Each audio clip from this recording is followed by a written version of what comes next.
That's all I had. Because you never sent me. Well, the final I sent you as a PDF. But then I had some additions to it. That's why it's in red. All right. Yeah, it's all good. It's okay. Yeah. We'll Okay, the time is now 7:03 Figure it PM, out. and I will call this meeting to order. May we have roll call, please? Mayor Reichel, Here?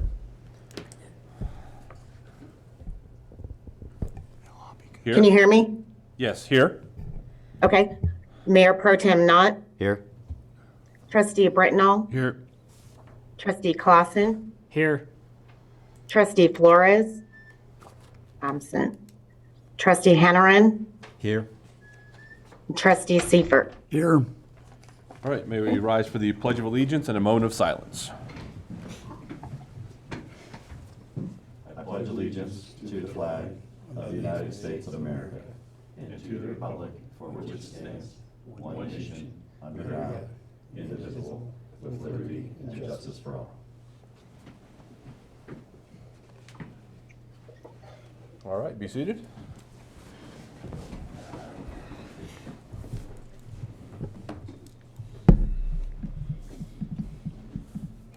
All right, the first item on tonight's agenda is public comments. Persons desiring to make a public comment on items not on the agenda, please activate the raised hand function in the meeting program. Or Lori, did we have any phone calls or emails in regards to non-agenda items? Oh, you're muted.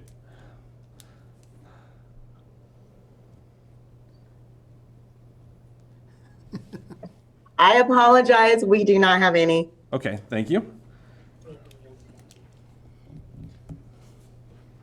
Amy, do we have any hands raised? at the moment, Mr. Mayor. Okay, thank you very much. And no one signed in, and I don't see anybody here who's here for public comment. Oh, everyone's here for agenda items? Okay. Yep. All Looks right. to me like. Are you Okay. guys here for coming? Okay, all right. We'll move on to the next item, which is the consent agenda, which contains the minutes of the March 27th, 2023 Board of Trustees meeting and the Arbor Day proclamation recognizing April 21st, 2023 as Arbor Day in the town of Silt. Would anyone like to discuss either one of those or make a motion? Mr. Mayor, make a motion to approve the consent agenda as presented. Second. All right. Motion by Trustee Seifert to approve the consent agenda as presented, seconded by Mayor Pro Tem Knott. All's in favor? Aye. All's opposed? Motion carries unanimously. Do any board members have any conflicts of interest with agenda items tonight? No, none here, Mr. Mayor. I've got none either. Do we have any agenda changes tonight by staff or by the board? I think this might be a really good time to just point out that Lori Malsbury is our clerk tonight. Sheila is on one of the first vacations she's probably ever taken and missed a meeting. So Wow. I would like to give her a hand. I think it's great. And it's great to have Lori, our deputy clerk, to step in and run the meeting for us. It's wonderful. Thanks, Lori. And then those Thank you. cupcakes. Thank you. Yeah, thank you, Lori. The cupcakes that you found in front of you are in honor of Nicole's birthday, which she celebrated yesterday. And she got a bunch of cupcakes, and she thought it'd be great to share them with. So it wasn't my birthday on Saturday then? You get Happy birthday. Thanks, Happy Nicole. birthday. Happy birthday. Happy birthday from Nicole. Thank you, Nicole. That's right. All right. Happy birthday, Cole. But other than that, no agenda changes. Okay. All right. Any agenda changes by the board? None here. Okay. Next up then is the come and go approval of modification of premise. And I will turn this over to Town Clerk Malsbury. Good evening, trustees and mayor. The applicant is Come and Go LLC. I wanted to give you a little history. The people of Colorado voted and amended the liquor and beer codes in 2022.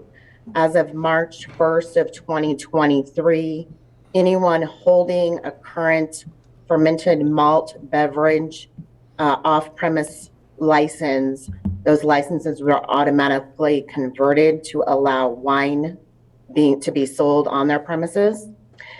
It did not include them modifying where they're keeping the existing product. So Come and Go is asking to modify their premises to allow for the additional product to be sold. In the packet, I gave you what their proposed location is. The application was already sent to the police chief and to the town attorney, and the staff is recommending approval of the modification. Okay, thank you very much. We have the applicants here. Is there anything you'd like to? Yeah, my name's Andrew Zwanziger. I'm the district supervisor for Come and Go for all along I-70 here. This is Tracy O'Connell, our new general manager at the Silt location as well. We have quite a bit of training that we take all of our associates through annually, so that they keep their training up to date on selling wine and liquor as well. We have we're part of the BARS program as well, so we have 2 visits per store per month across the district. So we take our selling of alcohol very seriously. Excited about what Tracy's been able to do. We track our swipes of IDs at the register so that we can monitor how we're checking for IDs at the register as well. In February, our percent of actual swipes was only 12%. This month already it's 37%. So our goal as a company is 50% because some of them don't swipe, some of them are passports, some of them we have to manually enter the ID. So we closely watch that and track that. We have a good camera system in the store that we monitor, focused on the beer area as well. So we're actively making sure that proper sales are happening for all age-restricted items in our stores. So where you're gonna sell the wine, is any of it chilled? Is it gonna be a cooler there, or is that just an open shelf? It's not at this time. Yeah. It would be great though. I think it's so new to us. We haven't been in that business yet. So I think if we do well with it, you know, maybe we expand into the cooler and have an actual door, Oh, yeah, okay. you know, with with white wine and things. Because looking at your thing here on the after, is that basically right now where, isn't that where you sell like motor oil and stuff? Right in that? But it's in down that at the same front aisle right end. there? In the front end of that aisle, there's like Come and Go merchandise and things. I think the thought process from the merchandisers was that it would just get visibility as people walked in the front door. Yeah. Well, it's also probably nice having it at the front of the store where the cashiers can monitor the area a little easier as well, Exactly, because there's these new little. besides the cameras. Yeah. Yes. There's these little drink, like little balls or whatever. Fuzz Yeah, I don't know what they are, but those kind of things could go in pockets pretty easy and things Oh, like that. gotcha. So we want to have good visibility with that. Cool. Could an underage clerk sell that, or do you have to No. get? No. Okay, Yeah. You I have think- to be. Is I it just the wanna same make sure, restrictions for 'cause- selling tobacco as far as age for somebody bringing the sales up? Technically, you can be 18 in Colorado and sell, but we typically don't hire under 21. Okay. Just to, remove that. If we have somebody that's under 18 too, we can have somebody 16, but they can only work in the kitchen. We don't allow them to work the register. all right. Because we don't want to create any, they're good intent. They want to help a customer, so they just ring it up and sell it, and we just don't want to remove that, Okay, thank you. chance of that happening. Okay. All right. This is a public hearing. Do you have anything? No, I was just gonna say, my final comment is, I didn't vote for this in November, so I'm not gonna be voting for it tonight because I'm gonna support, our small town businesses. I don't like the fact that the big chains are, keep pecking away at the small town businesses. And, we have a couple of liquor stores here and, I'd like to see them stay here. Okay. All right. Any other further discussion before I open up the public hearing? No. Okay. The time is 7:12 p.m. and I will open up the public hearing in regards to the Come and Go application of modification of premise. Persons desiring to make a comment on this agenda item, please activate the raised hand function in the meeting program. Or Lori, do we have any phone calls or emails in regards to this agenda item? We do not, Mayor. Thank you. I do not show any raised hands for anyone on the Zoom meeting. Okay, thank you. Would anybody here in the chambers like to speak to this agenda item? Okay. Then the time is now 7:13 p.m. and I will close the public hearing and open up to further discussion by the board or a motion. I'm aligned with Chris on this. I feel like big shops like Come and Go, you have plenty of other things to monetize and gas pumps, et cetera, et cetera. I am concerned about local small business and those shops in particular, and what are we doing municipally to try and protect some of their business. I believe in capitalism, but I believe in small business as well. Maybe some clarification for my end, but can't they sell wine anyway? I'm sorry, I do want to just make one note of that. They are already by states, the state has changed that, so they are allowed to sell the wine. This is strictly just for them to modify the premises to give them more room. Yeah. So if we vote no, then they'll just sell it somewhere else. Well, they just have They to keep can it all still, they are beer still that allowed is to now. sell it in the area that's already been approved by the state within their store. Are you guys already selling wine there? No. We took Right. it down once we learned about this hearing. Oh, So gotcha, we took okay. it, put it in the back room. Yeah, We yeah. just didn't know what, we are selling it at other locations. I will say, I agree, small business as well, that perspective, I appreciate that. I think that since the state law passed, we need to remain competitive with our competitors out there as well. So if we don't have the ability to sell it, then they will, leapfrog us, as well. So we need to stay competitive as well. I would say as a business owner as well, it's hard to try to shield other businesses from competition. So I like capitalism. I think that competition makes businesses better. Yep. And that's my opinion on that, so. Well, I feel like the question for us tonight has nothing to do with whether they can or can't sell it. That's It's, where they can move it's just it. allowing them to sell it in an area that's approved already. It's already regulated by the state. Yeah. We don't get to make that choice. So it's, the question of modifying the premise really isn't, it's more of a formality on our side of things on this almost. Yeah. It's not an actual, Yeah, 'cause it's already legal. it's not, I don't feel like by approving it, I'm making us, going against our liquor stores, because that was already done by the voters when that happened. Yeah. Yeah, that's right. I agree with that. It's just whether it's here or whether it's there Yeah. kind of thing, so. Well, Mr. Mayor, I make a motion to approve the modification of premises for Come and Go to, Second.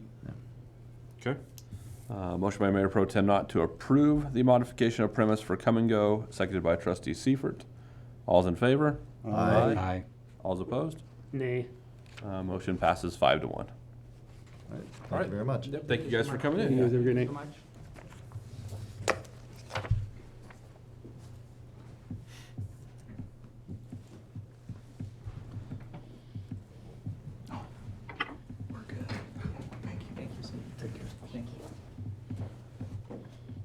The next item on the agenda is the Irrigation System Action Plan Update. Introduction of the Turf Replacement Incentive Program with Adrian Brown. Yeah, Adrian, why don't you come up and take a seat there? I'm going to kick this off with a little bit of history, a little review and a little history on our irrigation education incentive program that we kind of kicked off, well, I guess it was about 2020 or so. You might remember that we had some shortages of irrigation water during the summer of 2020, and I personally was I think uncomfortable with that because we went up and talked with some of our citizens that were short of water, and I wanted to do everything we could do, and we turned over every rock we could, or at least at the time, trying to figure out how we could make sure that doesn't happen again. Now, we've not had the drought that we had that year since then, but we haven't had a problem either, and I think in large part it's due to Trey and some of his and his crew and his work in getting some grant funding. Just by way of history, it was I think about 95 when the town installed the irrigation system to supply the town with non-potable water for irrigation purposes. And I think that system has served the town really well over those almost 30 years now to supply most all the irrigation water that the town needed. Now, I mentioned earlier that Trey did a great job of upgrading things. You remember we got about a $200,000 grant from FMLD to pay for about a $270,000 upgrade to some pumps and pipes that we could, because we knew that we weren't taking as much out of the irrigation ditch as we could by our agreement. And so that helped us get closer to where we were, or closer to where the amount we can take. The town also then passed in 2021 an ordinance focused on demand reduction. And in your packet, I have a news release in there that talks a little bit more about that. And then also we added some education and enforcement, and we'll start hitting that education here pretty quick. I think the ditches are scheduled to go live here pretty soon. We want that fresh in people's mind, as you know, to spend a little time thinking about their use of water. We've also upped our enforcement in terms of having people out. I mean, when anybody on town staff, whether it's public works or police, are out there and they see folks watering on the wrong days, is usually what we see most of. We go knock on the door and remind people that they have certain days they can water. We also, I think that's, all of our efforts have probably resulted in, a number of phone calls from time to time from neighbors who call us and say, hey, my neighbor is, whatever, using water incorrectly or whatever, and we go out and knock on those doors as well. Not that we want to foster a whole new group of tattletales, but, it does impact all of us when some people use more or when they're not allowed to. So we've met all those goals. One of the goals that we set was to, I will say that education is a goal that is continuing. It's not something that it's ongoing. We'll never be as good as we want to be there, but we'll keep working on it. And then the auditing of lots in some of our upper subdivisions to make sure that they're only irrigating that amount that they were allowed to irrigate is kind of an ongoing thing as well. But with those immediate goals met, we're really proud tonight to unveil the incentive program that we've been talking about for a couple of years anyway. And we really just lacked the capacity to really kind of take that on. We're sitting down and figure it out. What's it look like? How do we've talked a couple times about what the incentive should be. We budgeted this year for 25 cents a square foot to help people with the replacement of existing turf, and we also put some money in there for me to get a hold of, to hire somebody to help us kind of put things together, and that's where Adrian comes in. So he's been involved in this kind of thing before, maybe not exactly, but has some experience in what is your, I forget, it's Natural resource management. there you go. That's it. Sustainable solutions. Not those kind of sustainable solutions. Different. Different countries. Different company. That kind of thing. I'm glad you made it. Yeah, that's right.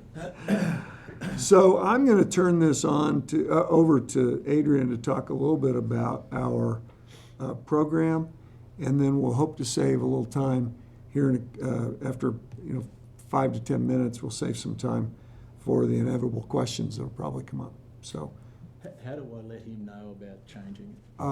do you want to go to the next page?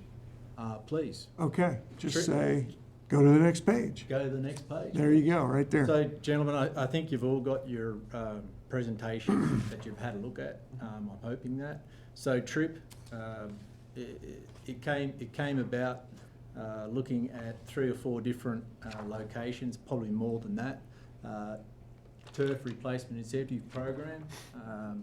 Aurora, City of Aurora, they have the Grass Replacement Incentive Program. Tempe in Arizona, they've got a very established and well-advanced program. Jeff's part of the world, how much do they give up there, Jeff? $1. $1. So the other two that I mentioned, also $1 a square foot to remove it. So 25 cents to begin with. A little bit of the facts. Ultimately, the program, again, conserving water. That's what we're trying to do. That's why I was tasked with this. A few facts about the irrigation users itself. There's only 1,056 people within the town itself that actually have irrigation water that's used out of the ditch, so to speak, and goes up into the various tanks and whatnot. Of those, it's the bottom one that I really I find intriguing. It's only 6% of the total users that have 7,000 square feet or more that is actually irrigated. So that's a significant jump between all the rest are in that gap. And I heard you kind of curious and interested about the facts of that previous water program. This one, a lot of people are below the threshold. So there's a few people using a lot of water. Ideally, if we could just go to the next slide, looking at these different programs, Eagle River, very much the residents' general call, who's interested. The resident comes, has a look, yeah, I'll sign up. City of Tempe, City of Aurora, bigger programs, lots more money. The resident has to go through a planning sort of stage. They sit down, they find out what xeriscaping is, they figure out what kind of plants they want. They dabble in landscape architecture as residents, that kind of thing. There's dedicated staff that then goes out through the whole program. We can't do that, so we're a little bit smaller. Next program, please. Next slide, please. So looking at how the town of Silt does business was probably the bulk of this program for me, in coming to understand the governance of it all. Right now, Public Works does a great inspection that they do, and they've got this in the manual. Existing and proposed is how we're going to integrate or would integrate into doing this program. So there's an existing amount of lawn or green space that a resident pays for. Under Trey's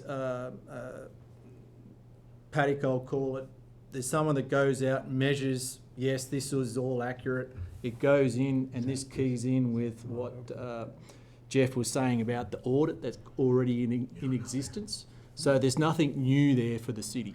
It's just a way of how we can actually improve or make more accurate the report or records that we already have in place. So this would be a way for the town to do that.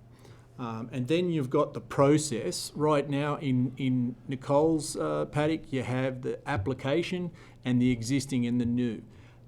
The application process, it's going to be a paper product. Someone comes in, we get the word out there. Someone comes in, how do I sign up? I did a few forms about how the resident can come in and do that.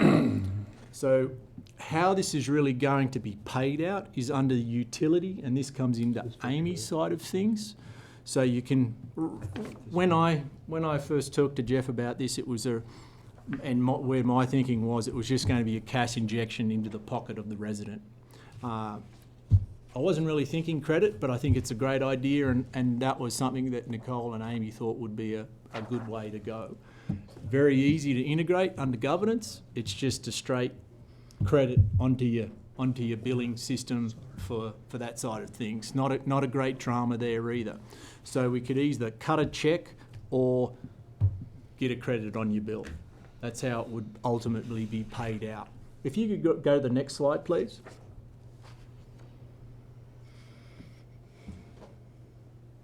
So the example here is, I'm just going to get up and move around. I like doing that. Oop. Could we go back to the last one?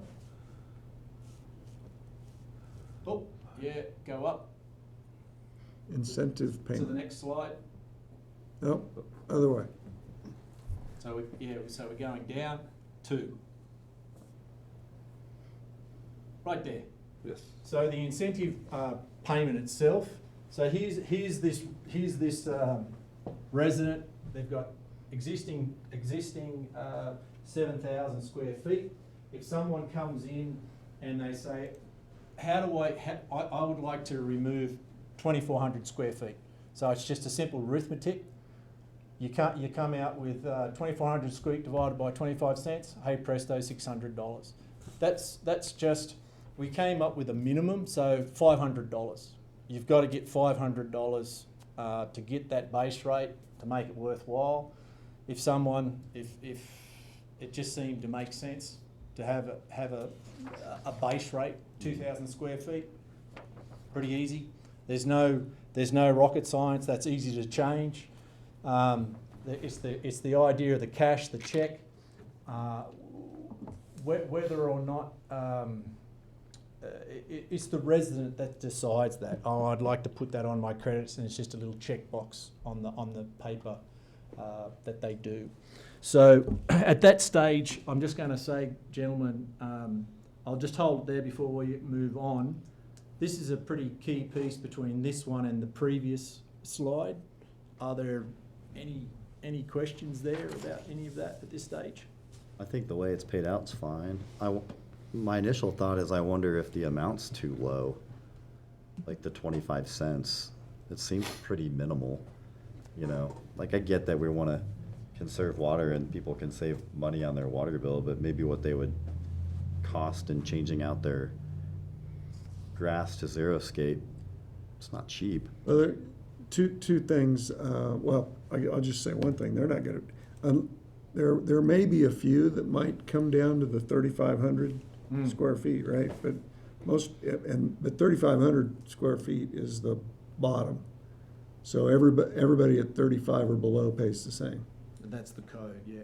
So, but that doesn't mean that somebody with 3,500 square feet can't take advantage of this program and knock it down to 1,000. Right, yeah. So they would still get this incentive, but they wouldn't necessarily change their monthly. Yeah, got it.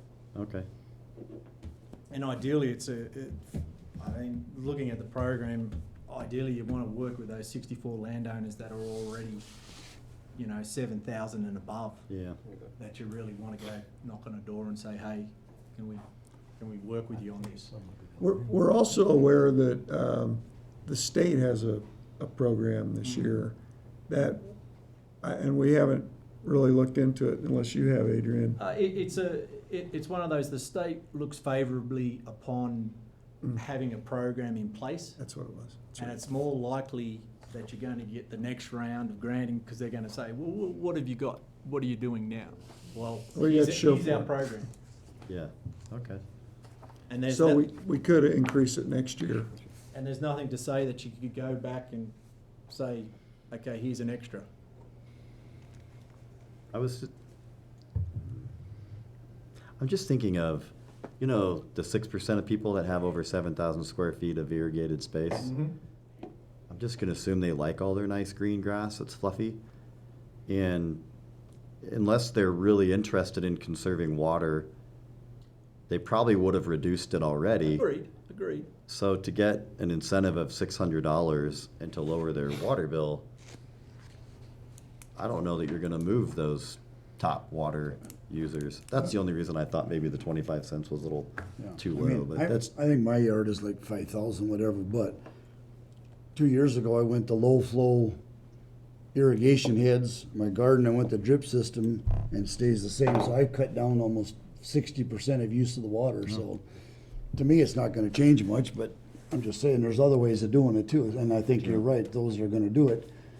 You say my garden, I went to the drip system, works better than the other way, so I think you're right, those that are gonna do it, I don't think it's gonna change them. Yeah. Unless it is a different, I don't know. Yeah, I think the 25 cents is pretty low to try and incentivize people. I know me personally, if someone came into the town and was willing to tear out 2,000 square feet of grass, I want to plant grass in my yard, I would pay them $1 per square foot to be Yeah. able to plant that grass at my house. I think what we gotta target is the, So, new- so I mean, do we make a bank, a sod bank where people can buy shares at an exorbitant price to be able The to mayor's starting a sod business. plant the grass back? I mean, it's, I mean, because I've always been, the 3,500 square feet for like, anything new, that's what they can irrigate. A person that has a 10-year-old irrigation system irrigating 3,500 square feet can use 2 or 3 times the amount of water that a new Yeah. low flow irrigation system is. So And that's, that person's using 3 times the amount of water as this person, so you're not really, the conservation's not there. I mean, this person could technically have 7,000 square feet of grass and use less water than this person with 3,500 square feet. I think what we gotta target is the new people, because I think the old ones that are there, I don't know if you're gonna persuade them, but I think if we can get some kind of an incentive for the new subdivision, the new homeowners, before they even start right away.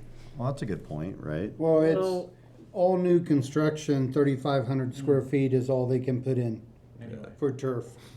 Right, but I mean, if we're gonna, yeah, But those but guys, I mean, if if they're we willing wanna to, save more, I mean, a new home, if you say, hey, we'll give you $600. $600 to not plant And that's, 2,000, you get 1,500 instead of Right, that's what I 3,500. mean. That's That a might good make point, more of an Jerry. impact that's what I than was trying getting to at, get. is try and hit them. if I'm hearing you correctly, some of the comments you're talking around, both Tempe and Aurora have parts of their program where the idea of changing your irrigation was included as part of it. No. You know, going through, giving $1 a square foot, it's more, it makes it a more significant Yeah. bounce. So this is an embryonic, you know, so it gets us sort of in the ball rolling. And the big thing was how easily within the town of Silt this could be integrated and grow. Sure. That's the for me doing this is what my big take home was. The other thing too is the people that have existing yards, I'm just gonna throw that out there, the cost to come in isn't gonna offset, I mean, like, you got fenced yards, this and that, for them to take the fence down and come into the skid steer, tear up, put gravel in or whatever. By the time you add all that cost up, like I say, I just don't think you're gonna get enough unless, And you're gonna have to get the person that wants to, right. Yeah. Yeah. that they want to conserve water. And that's the- what That's I the think- customer that we're looking for. I mean, I'm all on board to giving Yeah. this a go Like- and seeing what happens. Is a test run this year, and then, you know, if nobody's into it because the price is too low, I'm sure we'll get that feedback and we can figure out, Yeah. you know, budgeting for next year. But Which I don't know if 25 cents, like you said, I don't know, I just, the costs are gonna be more than that, I'm afraid, so, I don't know. What about HOAs? But- Are we gonna do any proactive outreach to them? Sure. I don't know if the HOA is the way to go, because then they have to go to each member of that HOA. I guess. so They'd you're have to, thinking like I'm where I'm just you- thinking another user group that has a large amount of If grass they have that a may common be area. incentivized. Yeah. You know, if they have a common grassed area, could an HOA? It's been done before. Yeah. It's absolute, the HOA itself just becomes the primary resident, the primary Uh-huh. applicator. Yeah. And then those common areas become under the program. Yeah. All right. So, yeah, I think that's, I mean, that's another avenue to see. And are And there right any, now, the gold's 10. Yeah. The gold's 10 residents. are there any commercial entities in Silt that even have that much grass to begin with that could qualify? I can't think of any off the top of my head. but- Grass. I mean, commercial wise? Yeah, like a I mean, business that Valley- has a bunch of grass. Valley View Hospital, Now, yeah, the Valley View clinic. Hospital, the Clinic. post office. post office, Post office might be another one. most other people Yeah. just grow weeds out there. I mean, I guess my question is if we're gonna ask people to do it, or is the town gonna cut back in some of their areas? I mean, I'm saying like going into the subdivision by the post office, that's Center Island, be a good example, going xeriscape there. Great idea. 'Cause, I mean, most of the time the water's either shooting one way or another anyhow. I mean, I'm just saying, if we wanna set an example there, it'd be a good spot right there to put in xeriscape. Well, and Jeff had talked about doing some area up in front here as an example for people and stuff in the future, so. Hold on. But they just Wasn't that planted that a section couple there years ago, rock yeah. before? And Yeah, we then we put added grass. grass to it? Because Yes. it looked like absolute dog. I know, but I mean, there's gotta be something, well, but there again, we're gonna ask other people to do it, so. Well, so what? Like, Well, that's this is just a at, that's just at their, voluntary basis, yeah. it's just at their house. You know, Well, I know. we can offer a program to help incentivize homeowners conserve water if they want. I still think it's very important that as a municipality, we offer an attractive town, which grass is part of that. And if you guys would remember, when we approved, no, it wasn't when we approved it, we had a developer come to us up in Stony Ridge In and ask Stony if Ridge, they yeah, could the remove second phase. grass and put in rock, and we said no, right? In those little common areas between the sidewalk and the street, because we, like, there's some benefits to grass. So anyway, I'm just saying, I don't think that that's exactly necessary. And that area by the post office was rock, and it was ugly because the rocks fell out, weeds were growing all over the place, and we tore all that out and put in grass. But, you know, a small area of grass like that is actually attractive, really. You know, small spot of green, you know, like those little areas you were talking about in Stony Ridge. You know, they're not very big, Right. you know, and that does add some attractiveness and value to those. Maybe to your point, right, like as we implement a program like this, because I do think that the program has value. And then I think that it could evolve to the point where maybe Adrian mentioned, right, and what you did, Jerry, is we could then promote maybe updating your irrigation system to put more efficient sprinklers in or whatever to make sure that you're actually watering the grass, and that's it. Yeah, so. Yeah, I think it's a good program to start, and we'll just see. Yeah, it's a good It'll idea. evolve or it'll die. Yeah. I mean, I have a A couple lot of of it's about the questions. process, Yeah. It's understanding the process. So, Do you want to consider a higher I think we reimbursement? should. I mean, we've Well- got a budget of, $6,000. I think it's 10,000. Is it 10? 'Cause Is if that we're- right? Is does that that right, change the Deb? 10 properties for this year? I mean, If you increase the dollar amount? May go to 5. We could do less, we could aim for fewer, and if we go over, we'll come back to you and tell you we did more and put more money in the budget. I would like to see it at $1 a square foot. That seems like the right price. You may get fewer applicants such that you can use the same amount of money Right. and not get 10. You know, speaking, I live in an HOA, and I'm gonna be reaching out to our property manager to say, let's look into this. Good for you. That doesn't mean we're gonna say yes, of course, because not a board of one, unfortunately, but alas. I'm certainly gonna reach out to her and say, hey, what could, is this viable for us? Yeah. No, I like How? the dollar a square foot, but if you increase it, 75 cents, then you're gonna have like 3 properties that are eligible this year. Yeah, well, But we may only get 3 to 5 applicants. Again, we already talked depends about. on how much how People much have to reduction already people do. want to do it to Yeah. a certain I think if extent we in order left to it be at a tipped. quarter and we had budgeted 10 properties, I bet we would get 2 if we were Maybe. lucky. Yeah. And that's somebody that was already planning on doing the project, and they're just gonna happen to take advantage of it in addition to whatever. I think if we went to $1, it really incentivizes people. We could reach the folks that are really wanting to do it, and then see how well the program works, and then modify it from there. Agreed. And, there was something here about Iron Horse. I think that should be included. Just because I know they're on potable water, but still. Well, I think if areas that it- are on the if it potable ins- water should be Yeah. almost, they should be almost more, because that's an actual effect on their, but I mean, that's where definitely the dollar would make a difference. Yeah, that would make a huge difference for them. Iron Horse is metered though, so they are paying. They pay for what Yeah. they, Yeah. That's right. Yeah. I would, Well, I would be, okay, I I see would be in that. favor of including Iron Horse Mesa in that. Water's water. Yeah. Water's water. yeah. We're trying to incentivize conservation, so it Yeah. includes all water types. Sorry, and they're more likely to see the most reduction because they're metered. Yeah, You're gonna 'cause they're metered, see so- Oh, they yeah. go down. You were here for the little sub-meeting before, so, yeah, they're gonna wanna save some water. Yeah, Yeah. they take 2,000 square feet of grass out, get paid $2,000, and save some money on irrigation. I mean, they're gonna be the farthest people ahead, You bet. the whole thing, and it's It's less a water for the water win-win. plants. It incentivizes the best behavior for them, it rewards them economically, and it meets our conservation goals. So do you know off the top of your head how much, so if we're going to $1, we're talking about 10,000 square feet of grass. Mhm. So what's the average gallons of water usage to water 10,000 square feet of grass? Very, very easy to find out. You know, you just put some little rain gauges, put your irrigation on for 10 minutes, how much it, and then calculate it, put it out to, and then you get your gallons, off you go. It's gonna depend on what size head they have, what nozzle they I was have. just trying to, I mean, is it, Yeah. are we gonna conserve 100,000 gallons of water, or are we talking about conserving 10,000 gallons of water? Well, the neat part, I think, with the new meter, that can actually be stated outright. If it's You someone, should be able to see the numbers go down. if it was someone in that subdivision, if we're Yeah. going off the non-potable system, we won't ever, No, we'll see the numbers on the meters we read for all You of our read those pump also? stations. okay, Oh, cool. Yep. yeah.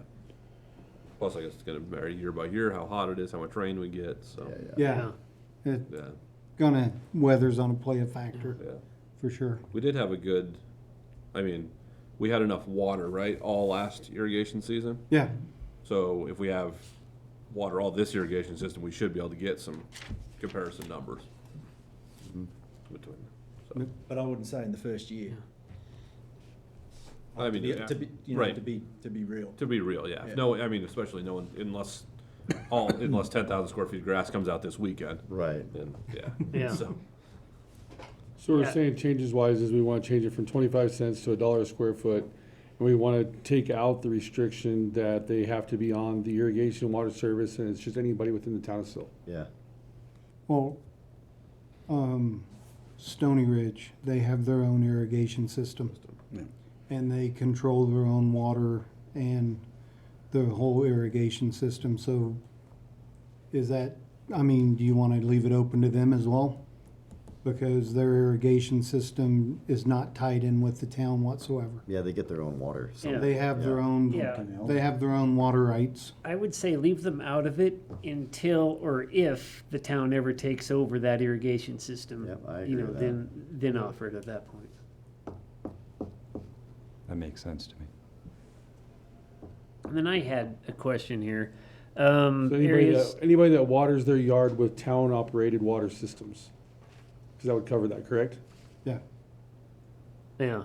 Well, and now, I guess that was my question, because it says be currently irrigated. So does that mean with the sprinkler system, or can you have a hose and a sprinkler? well, technically, you're not supposed to have a hose and a sprinkler. At all? Yeah.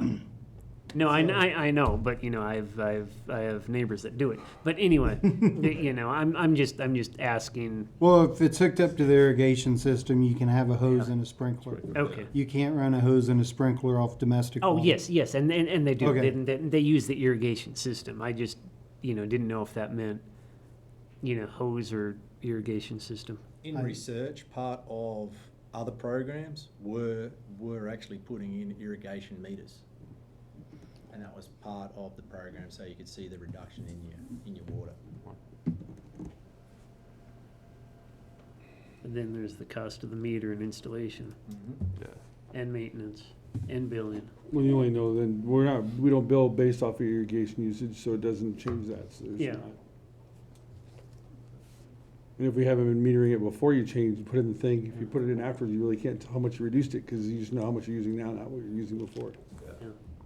No, but I mean, if everybody had an irrigation meter, then you could bill on, you know, just like the water. Let's not open that door. Yeah, I know, I'm just saying. So, I had another couple questions here. So, you know, like this, I mean, if somebody had a yard and all of a sudden they're parking in their yard and it's dirt, and then they go back to watering it, could they come in a month and say, hey, I want to get rid of this turf?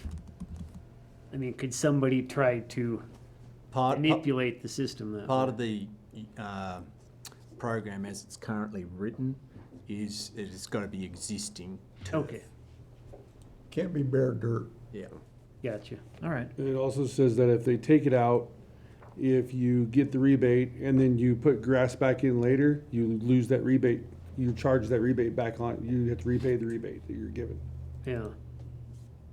And then in terms of, you know, if somebody pulls out their grass and puts a garden in there and they're still using the same sprinklers, does that affect anything? And yes, I mean, then they probably should go to a drip system, but what if they decide to use the same sprinklers to water their garden with? I'd have to give that some thought. So that was just a thought. And then the other thing is, obviously, it would be their yard, because, you know, I'm fine with my yard. I'm not going to tear the grass out. But, you know, I do irrigate the strip of the town right of way by the street. So, I mean, obviously, that wouldn't be included. When we go out, usually it's Joe and I that have been doing Uh-huh. the irrigation audits. We look at that because there's some properties like up 16th Street that if you look at fence lines, they're actually Uh-huh. irrigating in the town right away. Oh, So we okay. don't account that as part Uh-huh. of their Okay. irrigatable space that they're getting charged for. All right. Because they're just helping the town Yeah. keep the right of way looking nice. No, that's fair. So, and then we'll have to look at that if somebody comes in, well, I'm gonna rip all this out. If it is that right of way, Uh-huh. we'll double check, make sure they're not getting billed for keeping that green, basically. And tell them that that's actually town right of way, you Uh-huh. gotta pick Oh, okay. another. You know, you're not gonna get credit. We'll have to Yeah, figure that exactly. I part didn't know if out. somebody would, Yeah. you know. And then the only other thing that, so it says if somebody goes ahead and does this and they sell the house, the new owners would be obligated to abide by that? Correct. Or what would happen if somebody was real adamant on adding more grass? That's where the yearly audit comes in, or the looking at them, the ones that have got done, if they sell and the new owner goes in there and rips it all out and puts turf back in, we'll have to go talk to them and say, well, you put turf back in, now your irrigation bill's gonna go back Uh-huh. up because you have more Okay. irrigatable space. The nice part about this, it's got a built-in measure. You've got to put your landscape design in, which then benchmarks the property. Okay. Something that you go back and look at when Okay. you go out and do your reporting. All right, thank you. That's all the questions I have. Yeah, that just brought it for me. I mean, so if someone has 3,500 square feet, which is our minimum, they tear out 2,000, and then they sell the house. The new owners have the right to 3,500, so they put it back in. Our rate stays the same because these people aren't getting a discount on the Yeah. rate. The first homeowner gets $2,000. The next homeowner, I mean, we can't recoup. We can't get $2,000 from them to put back in the pot. So, so it would just be a loss to the town at that point. Yep. We'd have to figure that out. So that's where maybe we need a minimum size yard that you have to tear it out of. I don't know. I mean, it's, I don't know how often that's happening, that somebody buys a house and they're adding more grass, you know, than what's already there. I don't think, Yeah. but, you know. And it could be, like Adrian said, the ones we want to target are the ones that have 7,000 plus square footage. Yeah. Because that's gonna bring them down into a lower rate. So, I mean, you know, we could look at that. If 3,500 is the minimum, why do we want them to go down to 1,500? There's no other cost savings other than the program Right. to take that out. right. I also, The bigger yards that were, yeah, I would also think that there's like some aspect of, you know, like there's a cost to do business in some instances. And like the point that you bring up, I think is a well thought out point, but I think that might just be a caveat to running a program like this, that could happen. Yeah. And we may eat that $2,000 or whatever, like, you know, a homeowner benefits from the $2,000. Somebody buys the house, they come back in, they add grass, and like, dang it, you know what? But we did what we're doing because we're trying to do the right thing, offer this program, give a rebate, reduce water. Like, I just don't know that we can put a control to every Well, the good thing about it being possible- $1 a square foot is it's probably costing them more than the $1 a square foot to convert do it it. anyway. Yeah. So it's not like they're making money off of the product, they're not making money themselves off, they're not making a profit off of it by changing their yard. It's a good point, Justin. Yeah. Well, I like it with whatever, you know, what he said, and he said a few things that I don't know, quarter is gotta be higher than a quarter to make it feasible. Yeah, I think a Because it's buck. gonna cost, Yeah, like you say, it's gonna cost at least $1 a square foot to even do it. yeah. All right. Okay, so $1 a square foot and anybody that uses town-provided water? Yep. Yeah, to irrigate. Yep. Okay. Sound good to everybody? Sounds good to us. You got direction you Yep. need over there to? We do, and we'll, with all the head nodding, we'll put it up to $1. We'll run the program this year for $1 and see how things work out. We'll come back to you if it was so successful that we need to maybe put a little more money in the budget, and then You you wanna can do more? take If we say, nope, we're capped, no more right. this year. Yeah. we can stop. Yeah. Awesome. So just in ways to get it out, there's the previous slide, the one with the three. Yep. There's gonna be a Spanish and an English. It goes out with the utility bill. Oh, nice. That's how it's gonna be. Oh, okay. That's gonna be the ribbon cutting or opening or, Opening. yeah, whatever. Perfect. Yeah. Sounds good. All right, I like it. See what we can do. All right, thank you, Adrian. Yeah, thanks, Adrian. Thank you, sir. Yes, Appreciate it. enjoy your evening. Thanks. Appreciate it. Sorry. Yeah, good job. Be in touch. All right, the next item on the agenda is resolution number 10, series 2023, a resolution extending the approval of the Autumn Ridge final plat, and I will turn this over to Planner Chain.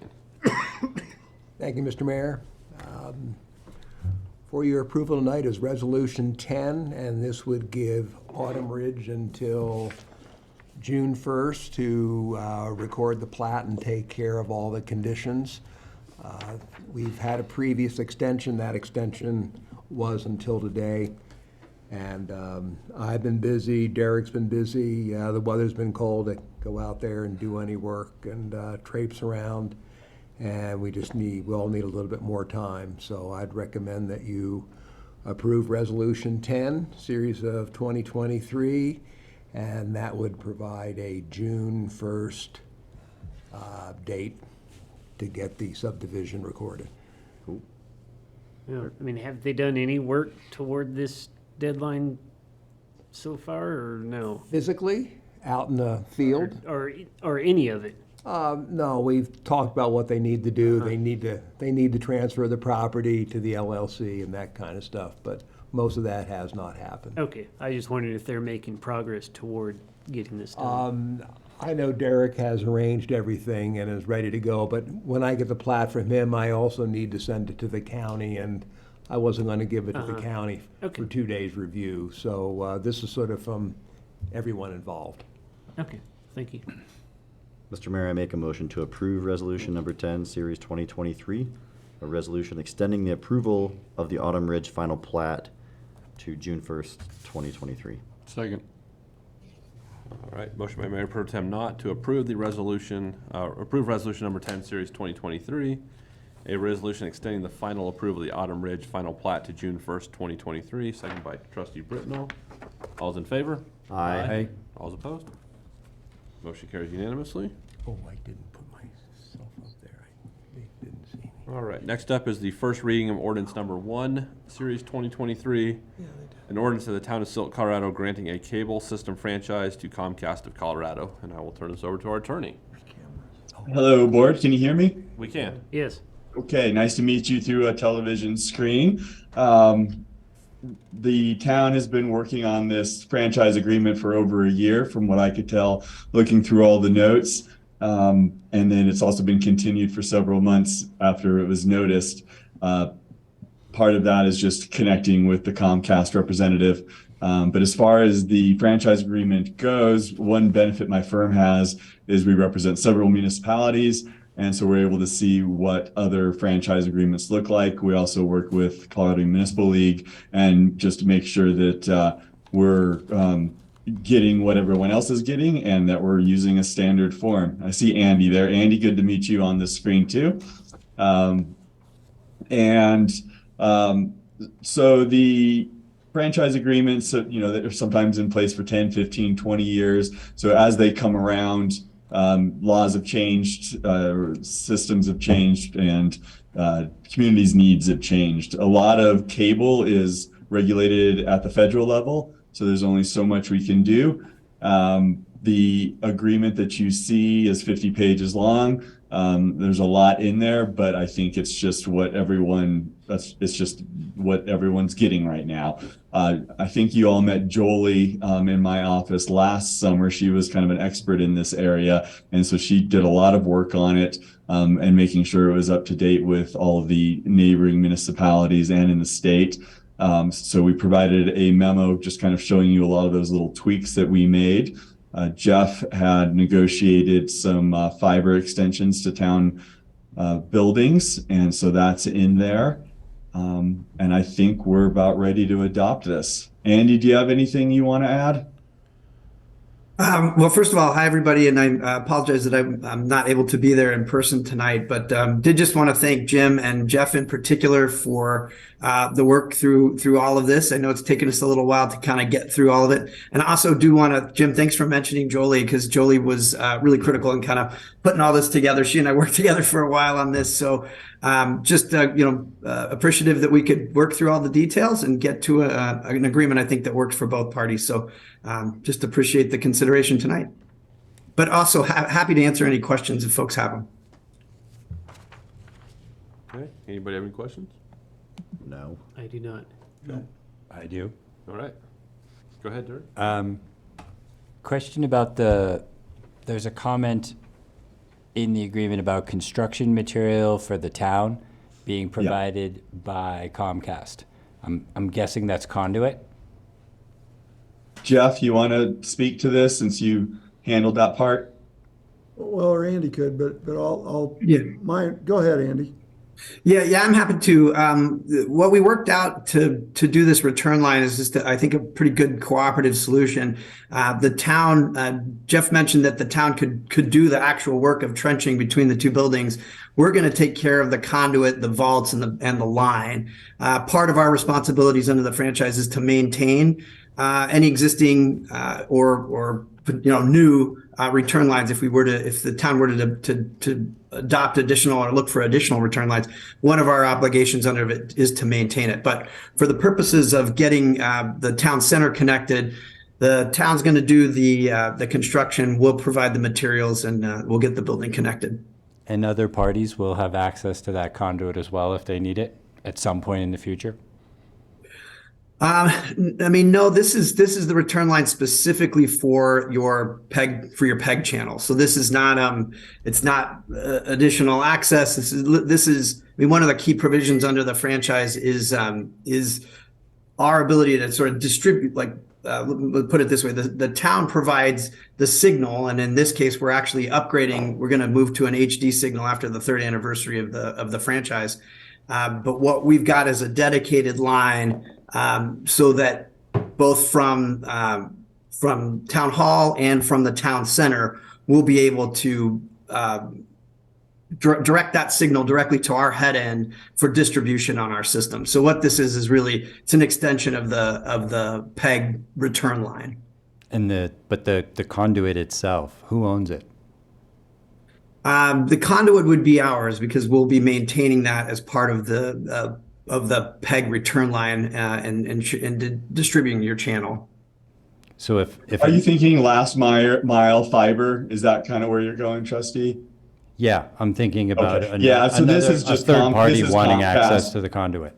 Yeah, and I think when I haven't talked to Jeff about everyone's heading, middle mile's done, everyone's heading towards last mile, and I haven't talked to Jeff where Silt is yet, but I'm watching a lot of communities racing towards that. So this is a little different. I think that will be addressed soon for everybody, and this length of conduit probably isn't going to play much of a part when we can get the whole thing in.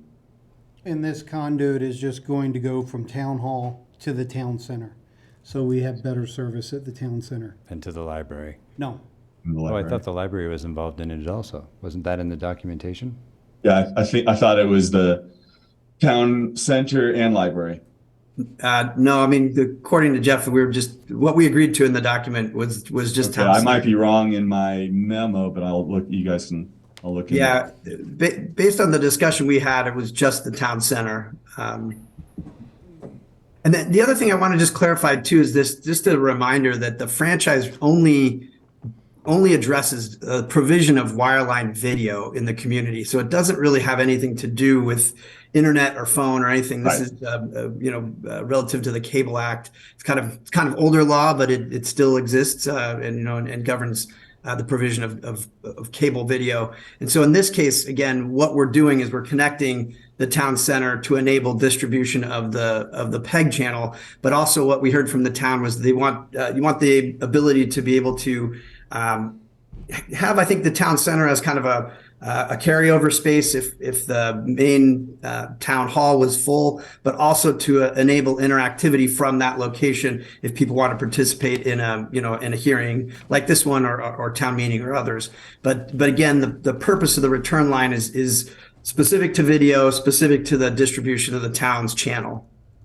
Yeah, and I apologize. Looking through the agreement, my memo was incorrect. That provision changed several times over the last month, and I was watching Andy and Jeff talking, and so that was my mistake, and I apologize. So the library is not part of this. Thank you for clarifying. And I think that an easy solution to that is, while we have a trench open, we, as a town, throw a second conduit through there, end to end, with the ends capped off. You read my mind. I was I mean, just or- thinking exactly or the two more same thing. conduits. I mean, conduit's cheap. We have a trench open. We might as well stick something in there. Yeah, so. dig once. Yeah, I would agree with that. Run another low voltage conduit. Yeah. That way, whatever comes down the road in 10 years that we may not even know exists now, conduit's there. Yeah. Makes sense. Great, thank you. And other than that, I think it looks good. This is something that's pretty much regulated on the federal level, and it kind of is what it is. So. I do want to flag though, there's some pretty good developments in this one. I think probably namely is the ability to do an HD channel. So the hearing that you have tonight will no longer just be an SD after the third anniversary with as the town meets additional, being able to create HD programming, you'll be an HD too. So some additional provisions like that are new. Yep. And we have had some conversations with Michael over there in the other room about what that programming will look like and what kinds of things we can get involved in. So, and the sky's the limit. So I think we can meet those thresholds within the next couple of years and really start getting some stuff out that people will enjoy watching with their breakfast coffee. So. And Mayor, we do need to open it up to the public comment at some point, because we do have a notice public hearing. Okay. Just want to make sure you realize that. Yeah, we'll jump into that right now, unless there's any further comment by the board. Nope, sir. Seeing no further comment, the time is 8:06 p.m. and I will open up the public hearing for the first reading of ordinance number 1, series 2023, an ordinance of the town of Silt, Colorado, granting a cable system franchise to Comcast of Colorado. Persons desiring to make a public comment on this agenda item, please activate the raised hand function. Or Lordy, any emails or phone calls in regards to this agenda item? Mr. Mayor, there has been no communication on this item. Okay, thank you.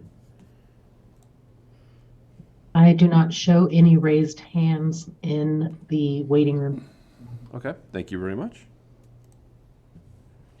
And we have nobody here in the chambers with us, so the time is 8:07 p.m. and I will close the public hearing and open up to further discussion by the board or a motion. Mr. Mayor, I'll make a motion to approve the first reading of Ordinance 1, Series 2023, an ordinance of the town of Silt, Colorado, granting a cable system franchise to Comcast of Colorado. Second. All right. Motion by Trustee Clausen to approve the first reading of ordinance number 1, series 2023. Seconded by Mayor Pro Tem Knott. All is in favor? Aye. All opposed? Motion carries unanimously. Thank you, Jim and Andy, for joining us tonight. You bet. Yep, and thank you. Sorry, my dogs decided to bark right as you decided to pass the ordinance. But thank you. Hey, Andy, I got a really quick question for you, not related to this, but since you're with Sure. Comcast, do you have any updates between the relationship Comcast has and Altitude TV so we can watch the Avalanche games? No. Honestly, I wish it was resolved too. I don't have anything new. I mean, I think we don't have the rights to broadcast it at this point, and I think it is really it's been a tough one. It's not a position I think any of us want to be in, but right now I have no.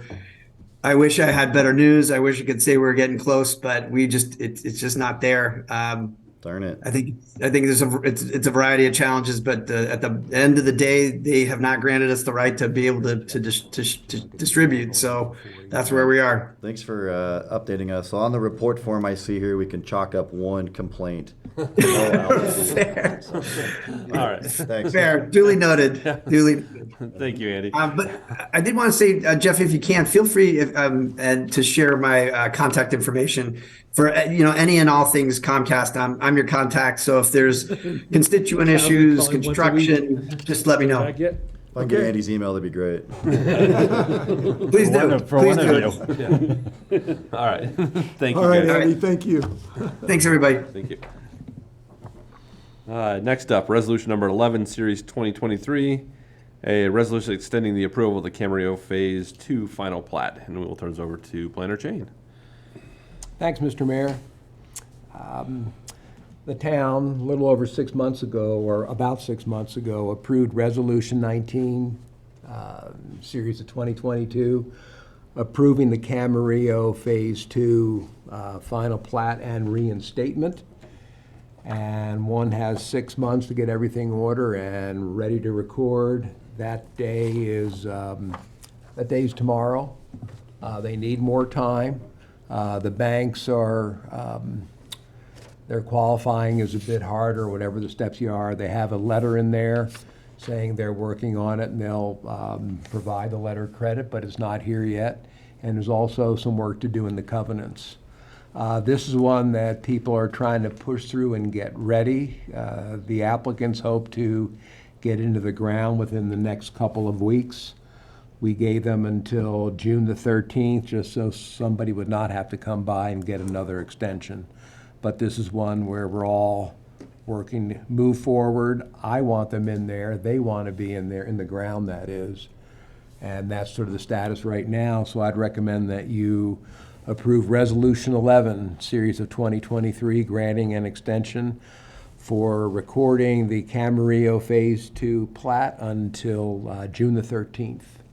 And I can't see if you're on there, Ken, but Ken told me he was going to be on there tonight. Ken, are you with us?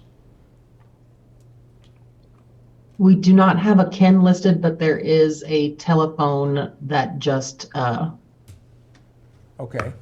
requested, but I don't know. It's not like I can unmute him and ask him, but we just have to trust that he's not going to say anything. Okay. All right. He told me he would be on there. Have your finger on wanted the to know if he mute had to button come up ready. here tonight, and I said not for a 5-minute Yeah, agenda item. I got no questions. me either. No. It's pretty easy. I have no questions. I do have the comment, though, that they were asking for this reinstatement to be able to fast track this product. And here we are, not even done anything yet, and we're already asking for an extension. If you're going to come in here and ask for something to be fast tracked on the town's part, then You better do it. I would expect for you to get it done on your end. So I will be actually voting no on this extension. There's always outside influences, but if you really want to get something done, you figure out a way to get it done on time. And I have a feeling when you start off a project like this, that there's more of these coming down the road, especially with this subdivision has been a disaster. So I almost think it's time for this subdivision to go back to square one. Is that the one that's for sale? Start over and come to the town with a new plan. So, It's gonna cost the developer more money, but at this point, it's not on the town to make sure this happens, it's on them to make sure it happens. Is it still for sale? I don't know. Is this property still for sale? I don't know. I mean, I just assume everything's for sale. Yeah. No, I think it's actually listed for Listed sale. on the market, yeah. Yeah. So So yeah, I'm gonna be voting no on this, and if it causes, you know, if it goes that way and these developers have to start over, then I'm fine with that. It's a pretty fair point. Yeah. That's, No, it's a very actually a valid point. really good point, and I had not thought of that. Yeah. Thank you. When was that, Mark, originally? I'm sure it's on here. I'm sorry, what's what? You know, when they came in and we approved. When did so they when ask came us? in and asked that we would basically use the old plat, was it the old plat, I suppose, or the old subdivision agreement? You know, that we would reinstate that so that they wouldn't have to go through that process of spending the time and the money to start from scratch. Do you remember how long ago that was? Well, they were here, Resolution, it was a meeting towards the end of May. It was actually a strategic session, it was in the town center. And that's where the board said, hey, we'll help you get there quickly. We did require a new agreement just because a lot of things had changed, including the previous bank, which held the property for a while. They paid a lot of the, some of the fees, so there was a head start to it all. But it went pretty quickly until the June approval, and then there's been a couple hitches since then. Yeah, so let's see, May of 2022, we reinstated the PUD Phase 2 final plat. And if you remember, the town actually went further. I mean, I recommended to Jeff that, hey, there's people trying to buy that 2-acre strip that's 117 foot wide by 1,000 feet long. I don't know what it is. And we just said that should be added to this, or, you know, we don't want someone to build a barn dominium on that and prevent the opportunity to have a larger park. So the town's actually been involved with it about 6 months before that, because there was almost a deal back in November of 2021. So staff's been working on it 6 months before this group. Yeah. Lloyd has just joined us if anybody has any questions. Yeah, if we can just unmute him. Yeah. And I guess, I didn't hear who that was. She said Lloyd. Yep, Lloyd Spencer. Yes, I'm with the Silt Energy Development Group. Yeah, this is a different, different presentation. It's next. Yes. We'll get Oh, I back to thought you, that's the Lloyd. name that Mark said earlier. Ken, Was no, Lloyd. Ken, Oh. Ash. Yeah, we're looking for Ken on this one. Ken, I apologize. no Okay. problem. That's okay. Then they're asking for 60 days, right? They are. Okay.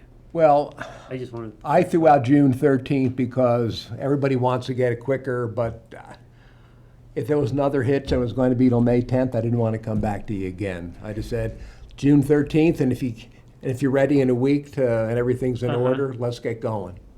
Yeah, gotcha. Okay. I would fully support Mayor Reichel. I totally understand that. I will vote, and I'll make a motion to approve this extension with maybe Mayor Reichel having it on the record that if this is not done with this extension, It's done. It's over. that the applicant should probably just expect that it will not be extended again. I definitely don't want to be one to derail this entire project that could potentially get done if we're still this close without any kind of notice, I guess, if that makes sense. So, but Mayor's point is very well taken, because we as a board and as a staff, I think, went above and beyond when they came to us to put this on the fast track. And we did all that in good faith, so.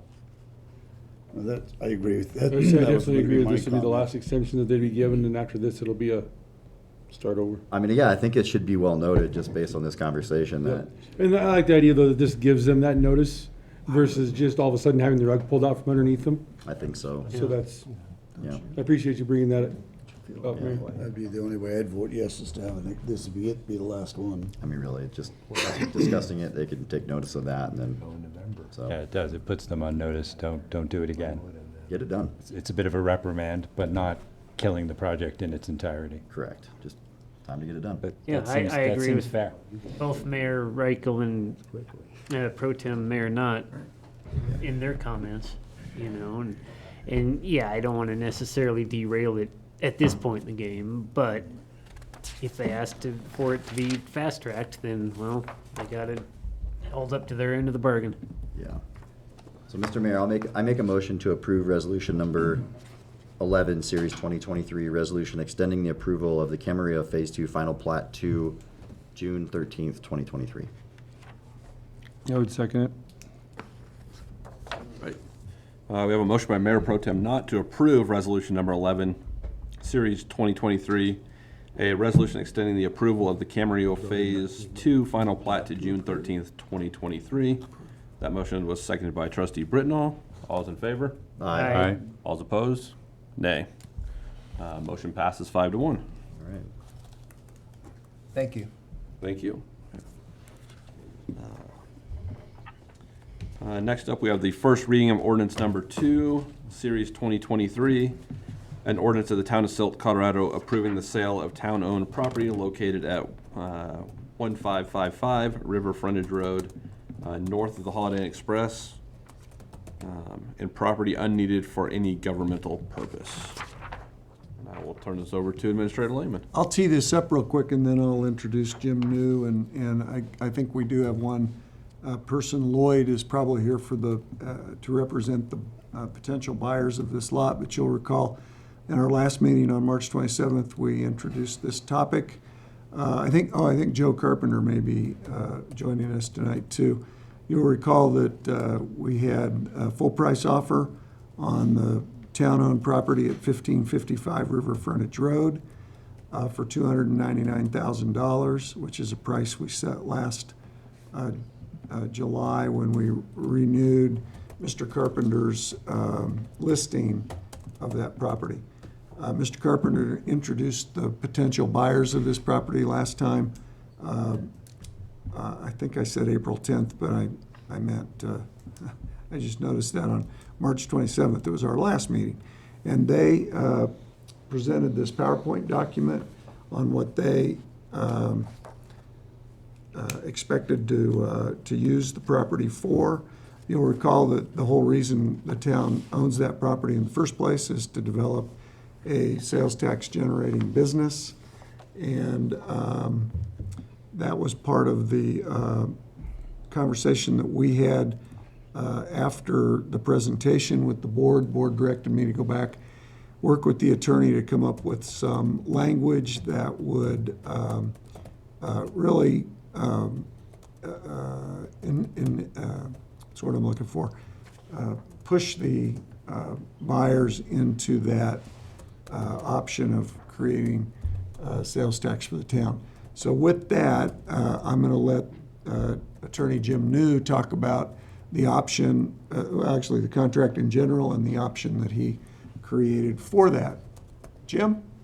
Yep. Thank you, Jeff, for that intro. I looked at the real estate contract when it first came through. It's a pretty a traditional real estate form, obviously, with a lot of due diligence for buyer. The town's getting the listing price, so it seems like, okay, this can go through, but you guys have a little extra desire with this property, and let's get some economic activity.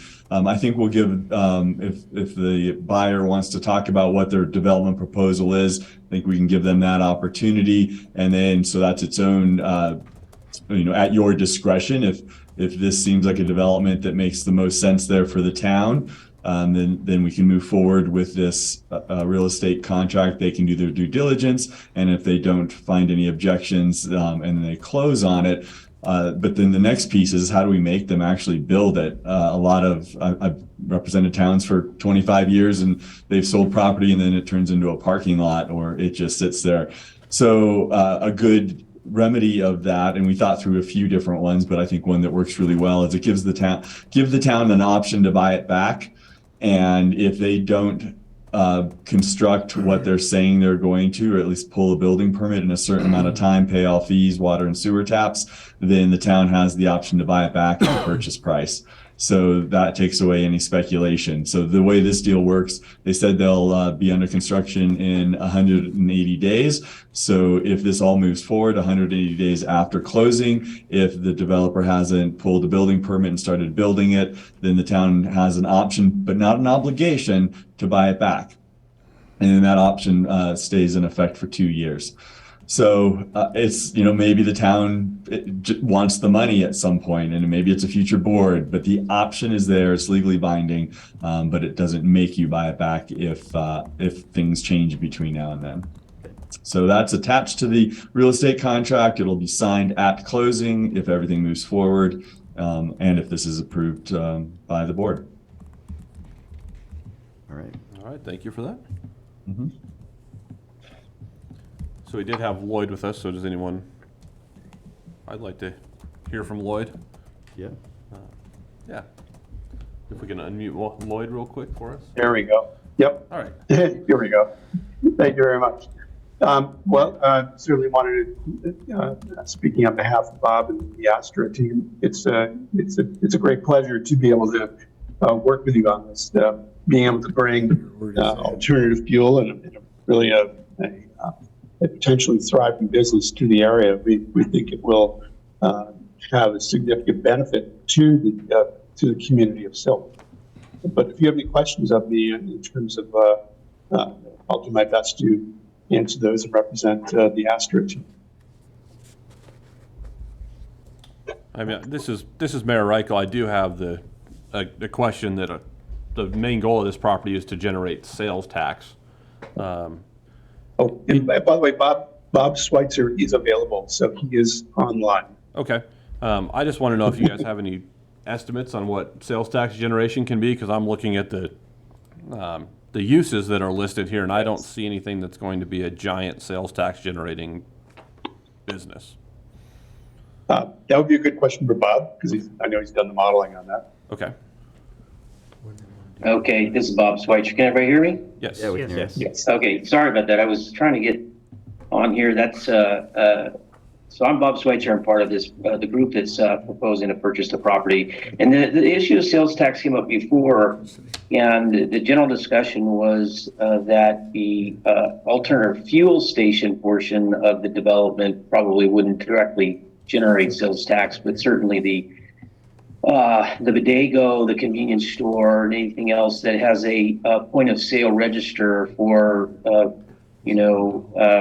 food and other things like that certainly would. And so I imagine you've got some sort of hybrid here, and that you could rely on sales tax with respect to all the convenience store items and the food services there, which we anticipate is a substantial portion of what we're trying to do here at the property. But we did discuss, I believe, that the fueling portion was I believe it was a state tax issue. Yeah, so the intended use of the property that I've listed here shows, a travel center will include quality public restroom facilities, a cafe, and a coffee shop. Correct. But are you also proposing a convenience store? Well, what I was trying to, that's not totally decided, so I can't say, no to that. But we certainly are proposing to have the restaurant. It depends on, our final design, but we certainly, the point of my comment is that you certainly can rely on sales tax coming from the use of this property as we described with respect to the non-fueling portion of the development. Okay.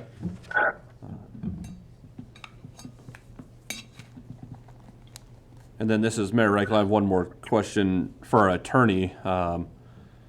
We have it in there that construction to commence no later than 100 days after closing, but what would prevent this buyer from potentially dragging out construction over several years? Nothing.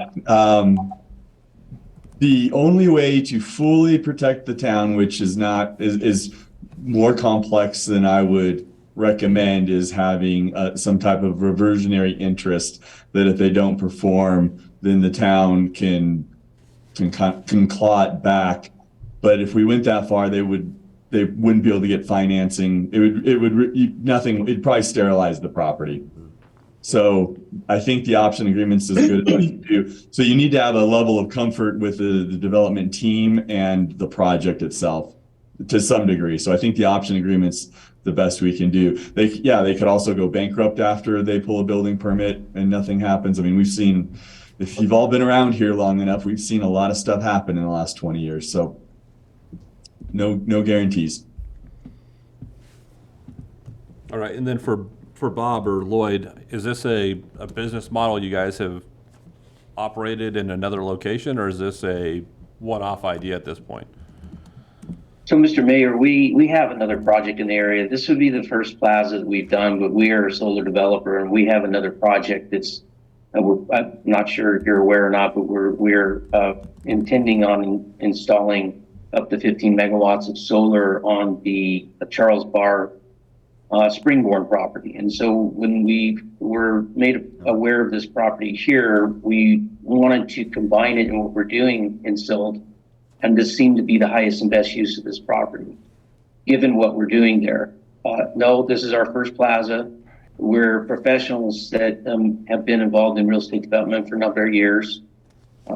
And so we're not unfamiliar with developing. But this is the first plaza we're doing. It does work well with what industry we're in. And so we feel good about it. Originally, it was proposed that there wasn't going to be an option to purchase the property back. And then the suggestion was an option that would be a 1 year out. We received it back and it was 6 months, and we're still fine with that. So the shorter period is, I think we're trying to indicate to you, we're highly interested and motivated. We're vested in our other project. And so we're highly motivated to make this work. I think we're turning our attention to this primarily at the beginning because of the shorter time frame, and committing our resources to this and building it out as we develop the larger project. So you do have our commitment on this. Okay. I think it's a fine project. I think it would generate sales tax within the bodega, the cafe. Yeah. I think it also will have peripheral impacts in that it may have a lot more people stopping to fuel those cars, their vehicles, and then staying at the motel and doing other things in the area as well. I mean, it's a good location, I think, for what they're proposing to Yeah. do. I mean, it's close to hospitality, it's close to the highway, it's on the other side of the interstate for something like this, which I think works. Yep. I tend to agree. I do think, to say highest and best use, but I do think this is a very good use for that space. And then, a number of years ago, before COVID, I worked within the ASAP study that we did, which was to look for target ideas of how we can bring business or economic development to the town of Silt. And it really focused on the available infrastructure that Silt has. And if I remember right, this fit a lot of that criteria, for what Silt could basically bring in based on what's here. So I'm all for this. It's a feature that isn't available anywhere else nearby. Yeah. Which is beneficial. I actually had a question for Bob. Bob, this is Trustee Hanrahan. There was a capital raise for the solar array. And correct me if I'm wrong, but it was $6 million? For this project? For the related, the solar array Oh, over at project Springborn. on the old lettuce farm, on that property. I'm wondering if any of that capital is going to be utilized in this project. It gets back to the mayor's question about, is there going to be a delay? And could it be fiscal? I kind of just, Is Bob still with us? Thought he was. I see him or his name. Right. Hang on a second here.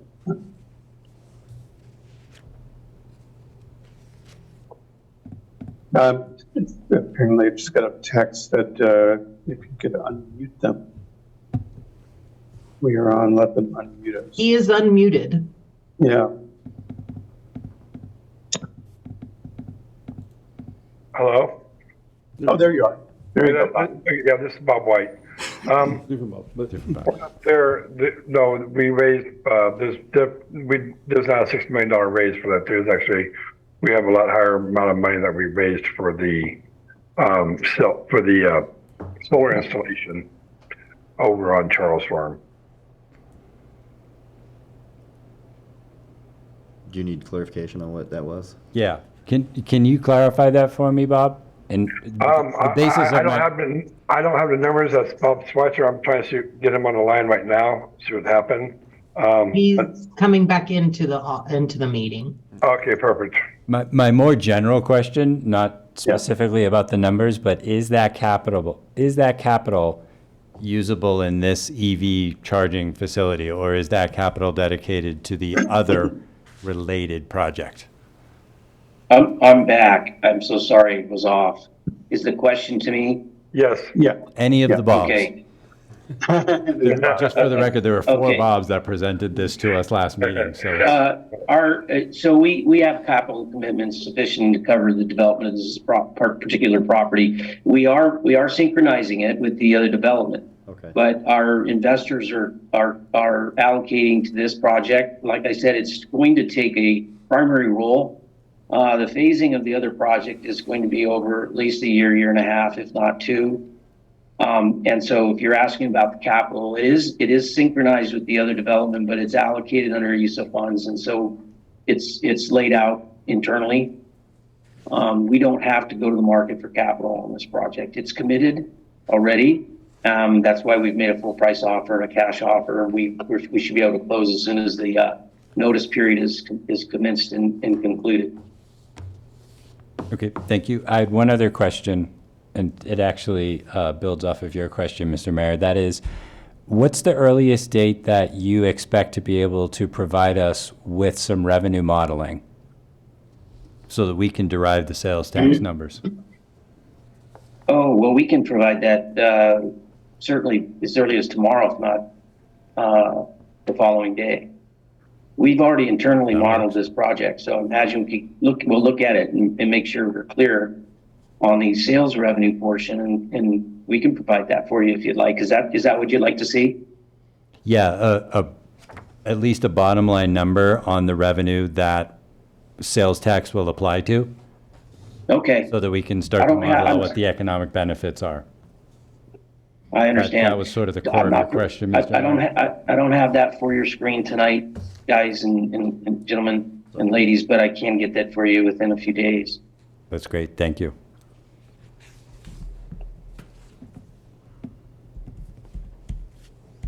All right, what else? Anything else on this?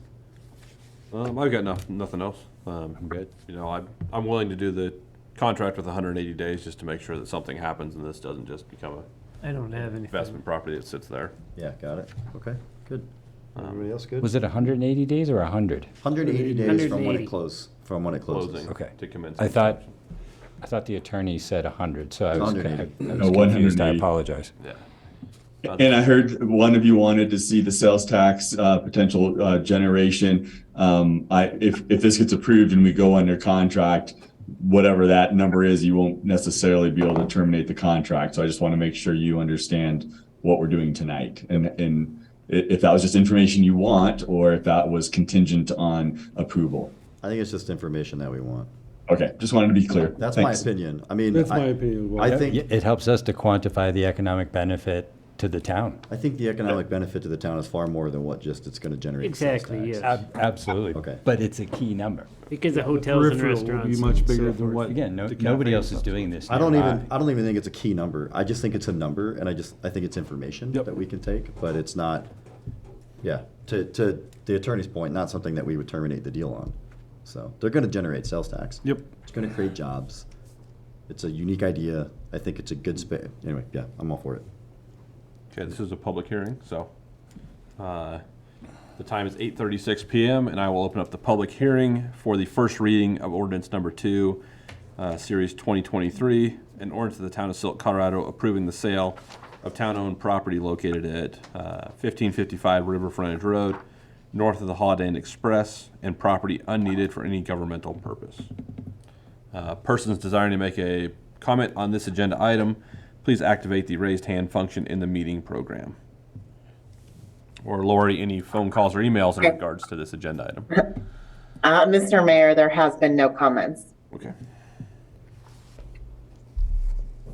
I have no raised hands at this time, Mr. Mayor. Okay. Wait, did look- Amy it not look- see it? I see a raised looks like- hand on mine. It looks like there's a comment or a question in the Oh, Zoom. Yeah, something just popped up.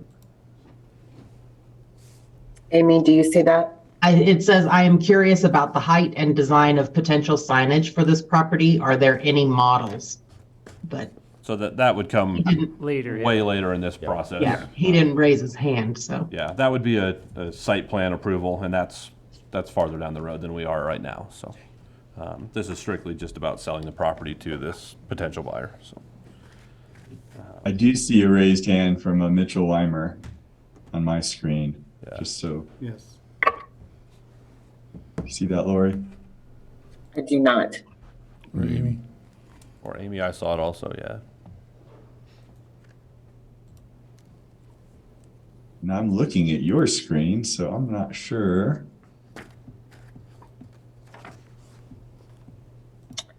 Unless I'm missing it, I don't see a Mitchell at all.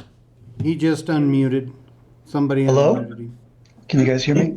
Yep. Yes, There can we you state your name? He's up at the very top. I'm Where- looking below me. All right. All right, can we have you state your name and address for the record, please? Absolutely. Gentlemen, my name is Mitchell Weimer. I'm not a resident of Silt. I actually live in Glenwood Springs. But I consider myself a stakeholder in Silt and hopefully a business owner in the upcoming future. Thank you for your time. I would just ask for your sort of consideration as you think through the approval process on this. I know we've got the site plan process coming up in front of us, which is going to lay out all the details and such, but I just wonder if it's worth any sort of thought that as you consider the sale of the property, laying out contingencies, around things like traffic, traffic counting, that, these guys are, their revenue model is primarily going to be driven by vehicles visiting the site, right? And we already know that the I-70 interchange is in need of some help. That these guys are going to add a lot of additional trips. CDOT could come in and say, I need deceleration lanes, et cetera. I just want to make sure if there's a way for you guys to think through, if you recommend it, to add things like that to the consideration set, that if it becomes too unwieldy or if it becomes to a point where the applicant can no longer or chooses to no longer, sort of support all of those additional pieces, you guys would be able to get the property back. So it's not just a time-driven thing, but it's also sort of a contextual sort of set of considerations. Thank you. Right. Good comments, and the option agreement supports all that. They would not be able to get a building permit if they're not able to meet all of the conditions of getting the building permit. So the timeframe's there, but all those practical items are there as well. And if they can't achieve that within 180 days, the town has the ability to purchase the property back. Thank you. All right. Okay, do we have any other raised hands in regards to this agenda item? I do not see anything, Mr. Mayor. Okay. That somebody hit. Mark Okay. out there, yeah. All right. I apologize. Okay, so the time is 8:41 PM, and I will close the public hearing and it open up to further discussion by the board or a motion. Mr. Mayor, I make a motion to approve the first reading of ordinance number 2, series 2023, as it's been presented here. Second. All right. Motion by Mayor Pro Tem Knott to approve the first reading of ordinance number 2, series 2023. Motion was seconded by trustee Hanrahan. All those in favor? Aye. All those opposed? Motion carries unanimously. All right, thank you for everyone that joined us for that agenda item tonight. Thank you. Thank you guys very much. Thank you. Next item on the agenda is the 2023 Town of Silt Concert Series presentation. I will turn this over to Community Development Manager Centeno. Perfect. Miss Lori, if you will unshare, then I can share.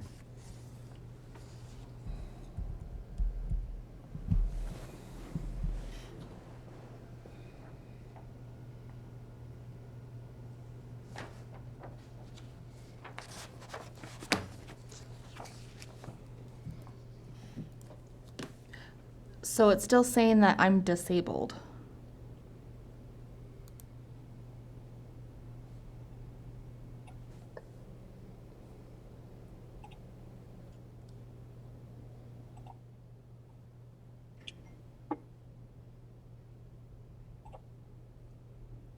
It should be able to, you should be able to do it. I'm not showing that because we're not sharing now. Do you want me to step to your direction, Nicole? Yeah, she's right. It says it's disabled on her end. Do you want to try to make her a co-host? Sometimes that helps. Looks like she's coming in to give us a hand.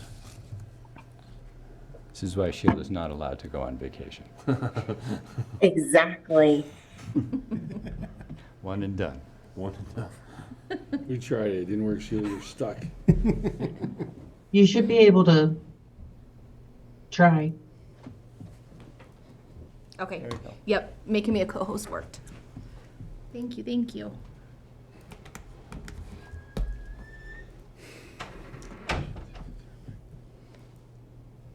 Alrighty, so we have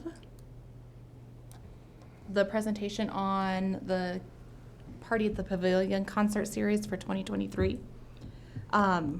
We did some digging into after the feedback that we got of trying to do a larger concert. We did some digging into the prices and just wanted to present to you all what we found. So the 2022 lineup is on the screen, totaling $25,895. We had $25,000 in the budget.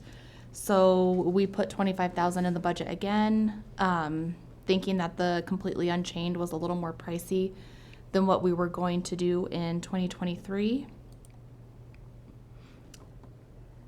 And so that's our current budget of $25,000, and the proposed concerts is that we would have 3 at the Party at the Pavilion series and then 8 at the farmers markets, as well as sound production for Party at the Pavilion. And this is kind of a lineup of what we have for a larger scaled concert. The costs have gone significantly up from possibly when we had, I think you all said Little Texas, or that we had, I think the prices went up significantly. They have. And so since COVID, but just to give you an idea, Lainey Wilson won the Female Artist of the Year this year, and oh, I don't know that it's gonna let me do it. Oh, goodness.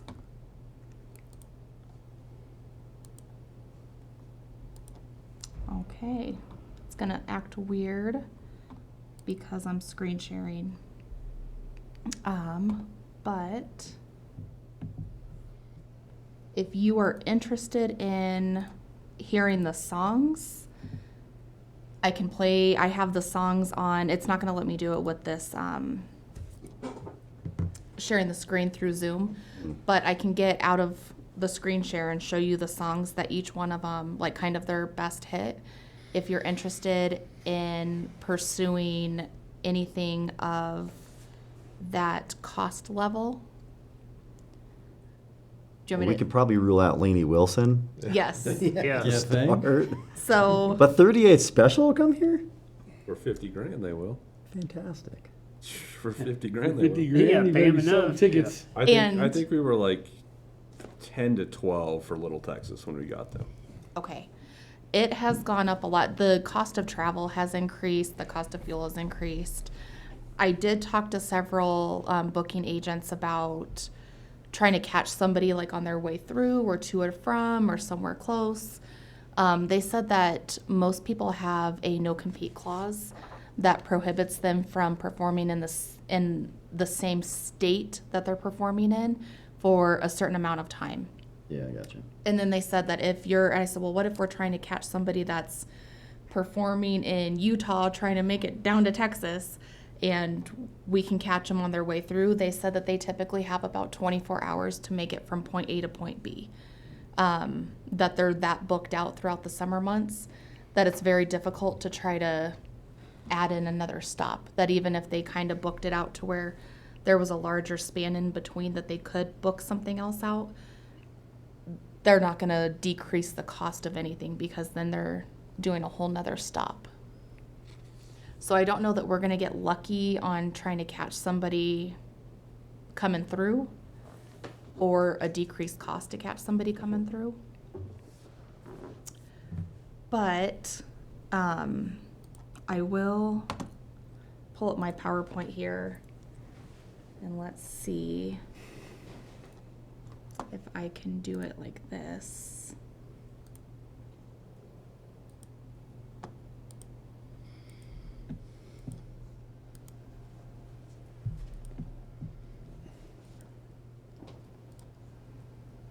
Okay, so it sounds like you guys know what 38 special sounds like.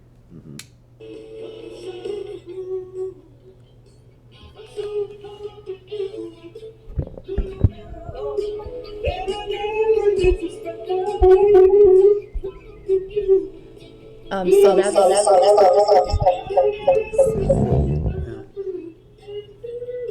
okay, so that's 38 special. And then Fog Hat is this one.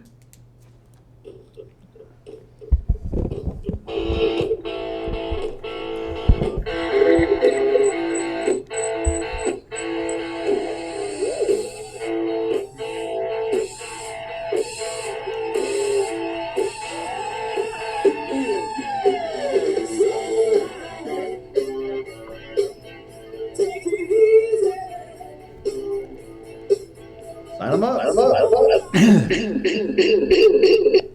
Now you're playing Jerry and I's era. I was gonna say, actually, of the bands, I would almost rather see Fog Hat than a lot of the others. The other ones, yeah. A little bit less. I think, really, to be honest, that actually, like, people in town, I think, from the spot, I think that would be a pretty big one up there, to be honest. It's I mean, Fog in the Hat. area, but I mean, it would That be- is 38 That's the whole special, yeah. budget. Well, we definitely have to make some budgetary changes, or the thing is, the budget's set up also without selling any tickets, so if we sold tickets, we could possibly recoup some of that. Well, those are ones you can definitely sell tickets to. Yeah. Well, that's what I'm saying, the budget's done without selling tickets. Yeah. So if we were to sell tickets, then we could recoup some of that to get back in. Just gotta sell In a band like that, you could $1,025 definitely sell some tickets. That's right. I'd buy a ticket. But realistically, I mean, we couldn't have any of these this year, right? It's very possible that we could get Fog Hat or Georgia Satellites or Craig Wayne. Little Texas also had a couple availabilities. Nice. So this is Georgia Satellites. I did 2 of them because, well, they're the 2 that I recognized. I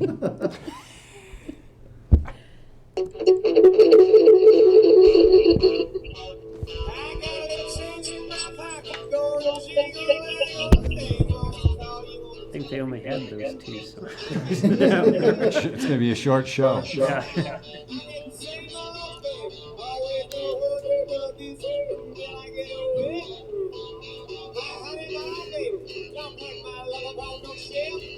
Nice Port Mayor right going whatever he wants. This was all your idea. Since prices went up, I'm not sure I support this anymore. I support that. Okay, and then this is the other Georgia Satellites.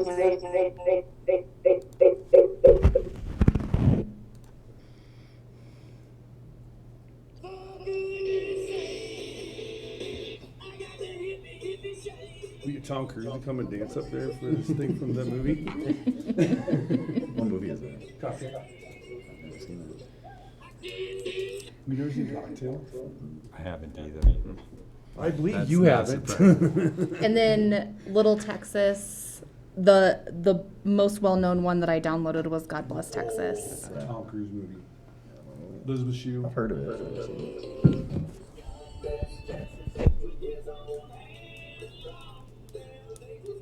How were they the last time? Pretty good. I don't know how many people came to that one. He's like, they were $25,000. They were not $25,000. No. And Yeah. that was back when we had the string of it rained every time we had a concert. Oh, really? Yeah, that didn't help. Yeah. Did it rain for that one? Yes, it did. Very And then the Craig Wayne band is, or Craig Wayne Boyd is somebody that won The Voice. Oh. And he has only one original song, otherwise he would be mostly he broke down, yeah, if like he did a Walk the Line by Johnny Cash, but slowed it down and like really broke it down. You can't even really tell it's the same.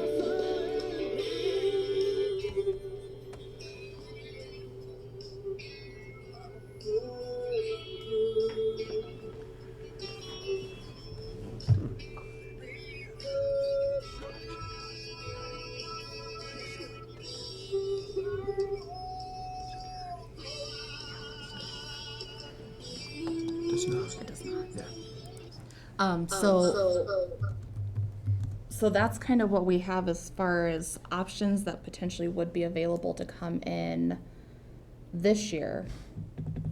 Or a tribute band. I did not dig into those too much because I'm hoping to get a little bit of direction before I spend more time really finalizing everything. That totally makes sense. And these costs are just for the band, and they do not include their hospitality costs, and it does not include sound production, or anything else that comes along with it. So that is just the cost to get the band to the town. And we would need to pay for most of them. We would need to pay their travel expenses and hospitality for when they're here. Which would, yeah. Yeah. So that is what I was looking for, is a little bit of direction before. Did sound production estimates go up? I have asked for 3 different sound production companies to give us an estimate. We got one back.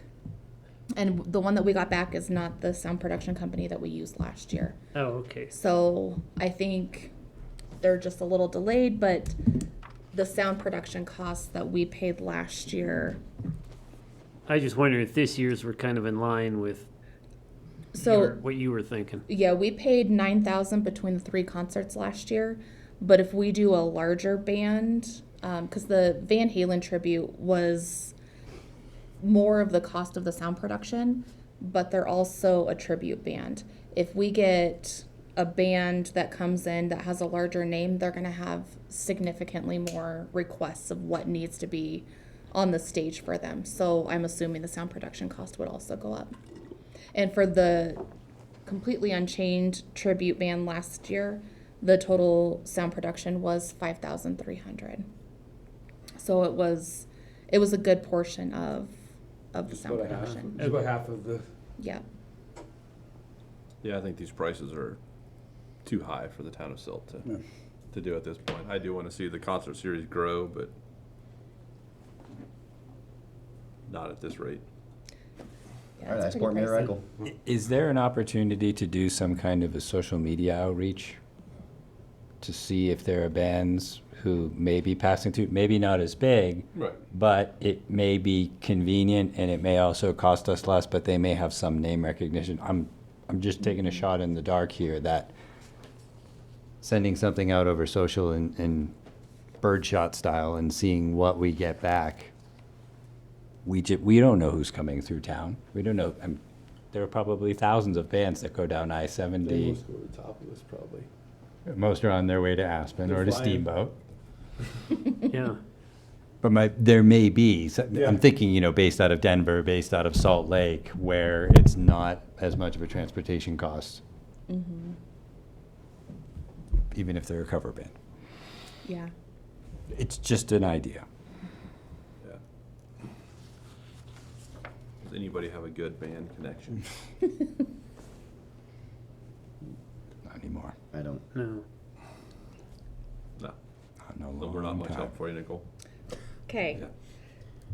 Well, I guess one thing you could tell us is if you wanted to increase the budget, you could tell us what number would be comfortable, and we could try a social media capture. Is that a good term for that? Try to bring somebody in, and at least we'd have a number in advance. We wouldn't have to come back to you and say, well, what do you think about 15,000, or what do you think about an extra 7,500 or something like that. And we would just go with it because, as you probably know, the concert season is upon us and Turnaround times we be have quick. to She's wait. not gonna have time to wait for the next meeting to talk to us and then us get back to them Yeah. and they're gonna wanna know right away if And she that, just finds something. that was kind of my thought. Do we just, hold off on this until next year? Or and we then could do that. We can Yeah. budget more money during the budget process for next year? Because the prices are kind of pricey. But I mean, I would be in favor of some sort of tribute band, if the cost is similar to last year. Yeah, I mean, I think if we can stay, I mean, be fine if we spent up to 30 grand on everything.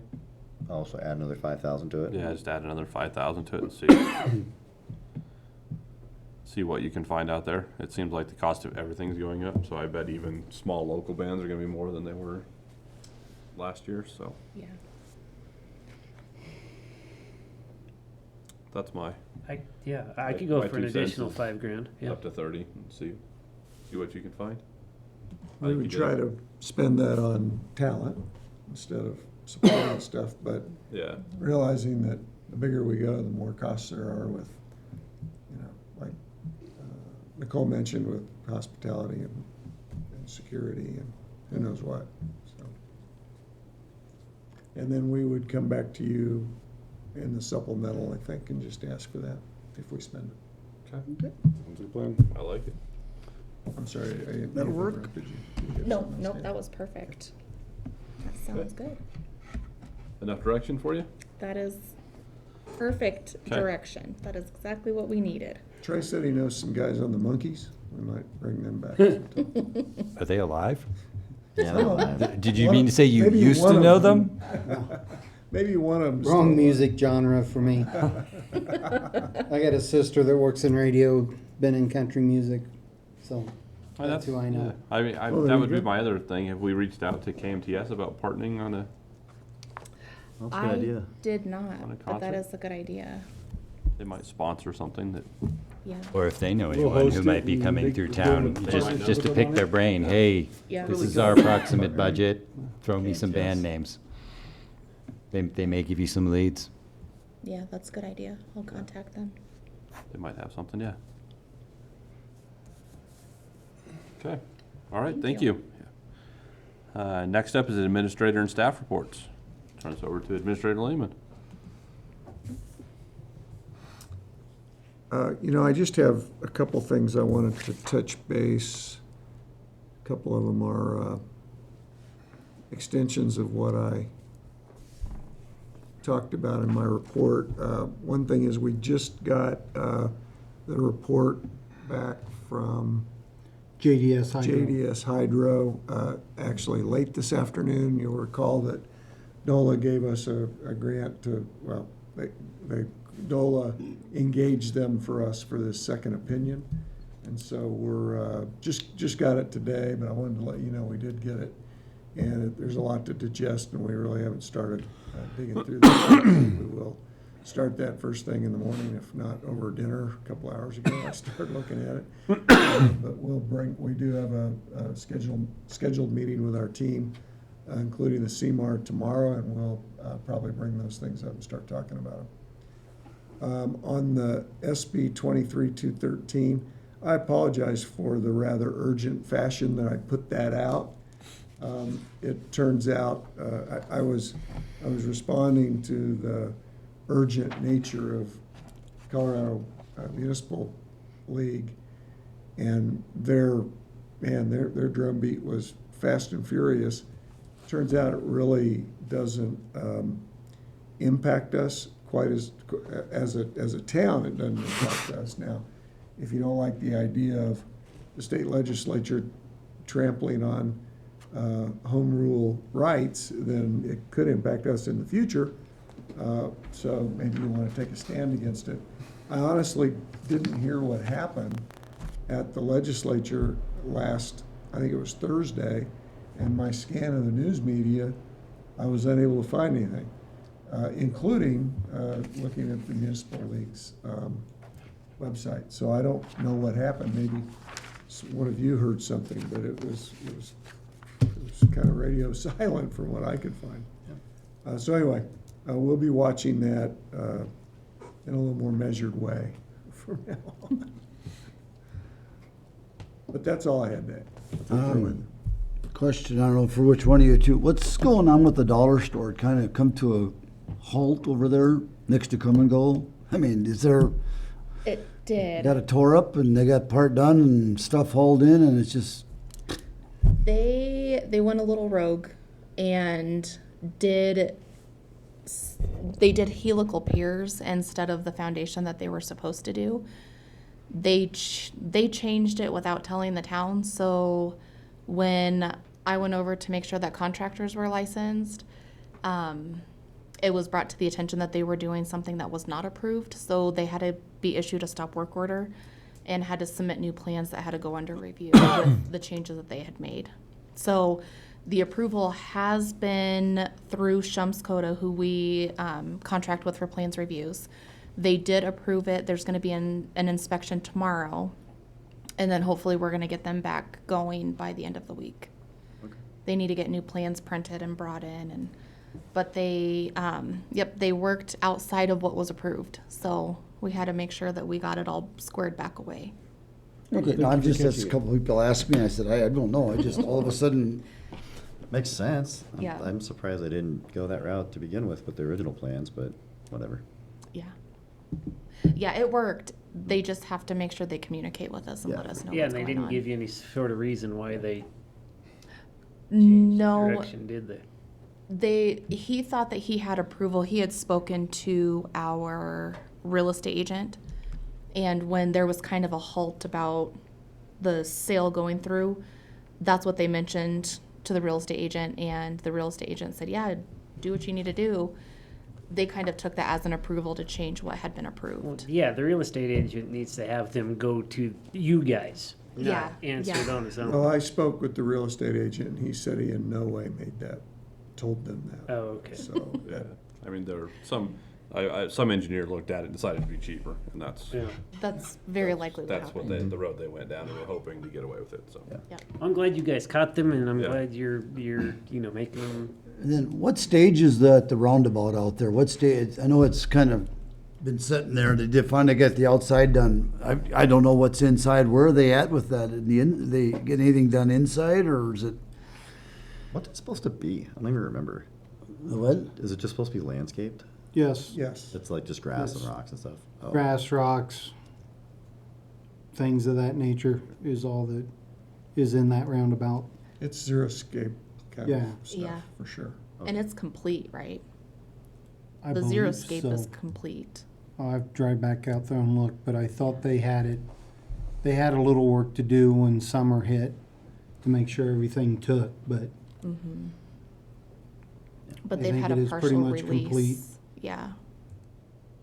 Okay, I'm just curious, I mean, I finally got the stucco going, I didn't know what was going on the inside. So that's Oh. So good. you're talking about the River building. Trail. Oh, we were talking about the building roundabout. itself. Oh, you said the roundabout. Yeah. We thought The that buildings, was right, what the buildings by the roundabout is what I meant. Well, That's not what you said. Well, you gotta forgive me, I'm talking, sorry, the buildings by the roundabout.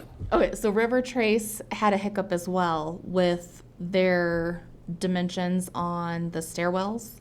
And so they also had to stop what they were doing and kind of revamp. They have their other buildings going under a completely different review and revamp by a new engineer that they've hired. That will And be architect. an architect that will be coming through to Shums to re-review and hopefully solve the issues that they have over there. They're continuing to work on what they do have and make the best of it. But they're trying to fix the next building so that they don't run into those problems again. so the issues that they ran into are nothing that are against code, it's just a design flaw. Is that correct? It's a design flaw and the narrowing was right at code. It was questionable as to whether it was gonna actually pass once the Handrails. handrails were in. Yeah. What a nightmare. We're gonna have a hard time getting a couch up the stairs. No. Yeah. They definitely Nobody are. needs couches. Gotta buy IKEA furniture, just assemble it. Assemble it yourself. See, they're hauling dirt or something by the event center across by the Holiday Inn. There's a bunch of dirt work out there. Is that part of that project or? Yes, they're, at this point, they got an excavation permit and they are just hauling dirt in because they got they got free fill dirt. And so they were just wanting to dump it for when they are gonna need it. So they're not doing anything with it yet outside of just dumping the free fill dirt on a space that they cleared out. I've seen a bunch of trucks working there in the last week or two hauling dirt and whatever, so. Yeah, they're trying to get it all cleaned up and ready. Okay. I had a quick follow-up comment to the Plastic Pollution Reduction Act. I'm wondering, should the town of Silt, or Jeff, maybe this is a Discover Silt sort of thing, should we look into making some reusable bags and giving them to local shops so that they can sell them to customers instead of using plastic bags, and use it as a way to get the word out about the town of Silt? Because I've got 4 or 5 and I take them everywhere with me, doing all sorts of things, so it may be a way, and maybe that's why it fits better under Discover Silt, Jeff, to sort of grow the town's brand and also use fewer plastic bags, but use it as a bit of a marketing tool, give them away at events as like swag or something like that, that sort of thing. I know some other municipalities, and in particular some chambers in the Roaring Fork Valley, have done that, and at events they get local merchants to put their stuff in it, and then they give you a bag that says town of blah blah blah, and you see them at the grocery store 3 years later. It's a really good idea. You can put the town's logo on it, but maybe instead of like the actual like website, just put a QR code on there so people can just scan it and then take it right there. And they're anecdotally, they're incredibly cheap to produce in a large quantity. And you just fill it out online and they send you crates of them in 4 to 6 weeks. It's I don't know the costs specifically, but I know from conversations with other people who've done it, it's not expensive to do. So I'm just wondering if we could look into that. You bet. Good idea. Thank you. It's a good idea. Yep. I'm going to say on that same note, I mean, the whole purpose of this getting rid of bag thing was to get rid of plastic bags. And half of these bags that people are making are plastic bags. Yeah. It's a heavier plastic So bag. it's just a heavier reusable plastic bag. So It's reusable. I mean, Maybe we can it's- find some without plastic. I mean, if we're going to go that route, then yes, please find something that's not made out of plastic. Agreed. Yeah, the fabric bags are Was nice. it like a movement to get rid of like just disposable plastic bags or plastic Yeah. bags altogether? I mean, I think the basis is to get rid of the one-time use plastic bags, but I mean, That's a good if point. you're gonna go, then let's go. I mean, it's the. So I was getting out of my car at the Walmart parking lot and grabbing my bags, and literally like diagonally pickup truck, and this guy comes raging, like swearing, screaming his head off about the need to bring bags. He was outraged at this, which is also weird because I think the policy's been in place for like 3 months. It's because his wife told him to go grocery shopping. and he went. I don't know the reason, but I just thought, because I had already sort of read the document and stuff, and then I happened to see this guy flipping out in the parking lot. I'm like, maybe there is a need for Was it me? Not that I'm aware of. Oh, okay. Just making sure nobody saw that. He was substantially larger than you. Oh, okay. So that's why I laughed once I got in the car and was driving away. I wasn't safely distant. If it was you, I would have laughed out loud. Rest assured. Thanks, Derek. You might have videoed it and provided us with footage for today. Believe that. Go ahead. I was gonna say, I just have one for staff report. Colorado Rural Water Association awarded all wastewater plant wastewater system of the year last Nice. Wednesday at their banquet. That's awesome. I've seen that. Great job. Yeah, Congratulations. congratulations. Everyone that That's works cool. over there, yeah, it's great. So when they come and say we need to get it replaced, we'll just show them that plaque. Wastewater It's system. the best one of the year. How do we replace it? That's correct. They'll say, well, you. You looks can't like replace you've got the perfection. right crew to operate that new plant. All right, any more staff comments? Okay. We'll do board comments. We'll start with Trustee Hanrahan. I thought it was the time to go. I'm fine. Just one update for everyone. I participated in a meeting with a large group last week. It was about mass transportation. It included a gentleman named Nathan Lundquist from CDOT, who is a former resident, I believe, of Rifle and Newcastle, I think he said. RAFTA's leadership was there, including their CEO, CFO, and their director of projects, David Johnson, who, full disclosure, is a friend of mine. It also included elected officials, the mayor of Carbondale, the town councilor, Sean Strode from Rifle, and Glenwood Springs Mayor Jonathan Godis, and Councilor Shelley Kopp, and myself. And the purpose of the meeting was to start talking about mass transportation and to start coming up with a strategy about how we can get regional parties to play a role in a regional solution to what's going to be a regional problem. The vast majority of population growth is going to be happening out here. It's not going to be happening in the Roaring Fork Valley. And the purpose of this group was to start talking about how to get the right stakeholders involved in thinking about it and start working on a solution before there are 50,000 more cars on I-70 out our front doors. In terms of next steps that we came up with, RAFTA is going to come up with a problem statement, goals, and outline and ask for CDOT. They're going to provide that to all of the individual towns in Garfield County, and then I assume that's going to go to you, Jeff. If it comes to me, I'll get it to you. But then we can each discuss it, review it internally, and provide feedback to RAFTA. Once we reach a consensus on that document, it is going to be sent in the form of an MOU. Does everybody know what an MOU is? It's not a tech acronym. That'll be sent off to CDOT. And Nathan asked for this specifically. He said he wants it to come from the county, from the towns, so that CDOT has guidance without it creating an environment where every single town that has a traffic problem is now petitioning CDOT for buses. There was also a topic of discussion is that RAFTA is not the guaranteed solution for this, and there is no insinuation that they would be. That they're going to, whatever the solution is, they're going to have to compete to be a player in it, just like any other company would. That is not a guarantee that they're going to get it because they're participating in it. We also didn't have any representation from the Garfield County Commissioners, so we don't know what their involvement will be. But David expects, he's the director of projects for RAFTA, he expects to get that document to the leadership of RAFTA in the next 3 days, and they should get it to us within a week of that. So hopefully by our next meeting. I'm sorry, I didn't hear you. What is RAFT asking CDOT for again? RAFTA will ultimately be providing, they have the data. So RAFTA has a lot of the transportation data for the region, particularly the I-70 corridor historically, as well as they have a lot of data that's forward-looking about expected traffic data based on population increase, economic development, et cetera.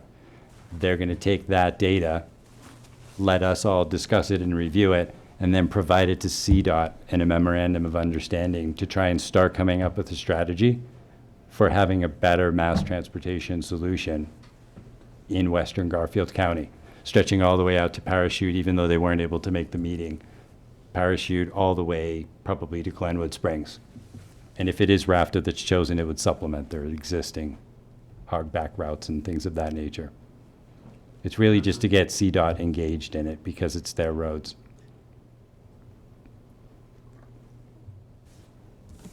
That's it. All right, Trustee Britton. No, I'll just remind everybody with it being weather turning nice and everything else, kids will be out playing more, so be careful when you're out driving around, especially up and down 16th Street when the kids start playing soccer and people dropping the kids off and all those other things. Just look out for your fellow citizens. Okay, Trustee Clausen. I had a question for anyone. If you the crosswalk by the post office, do we have a time frame when that's gonna perhaps happen? We don't have a time frame.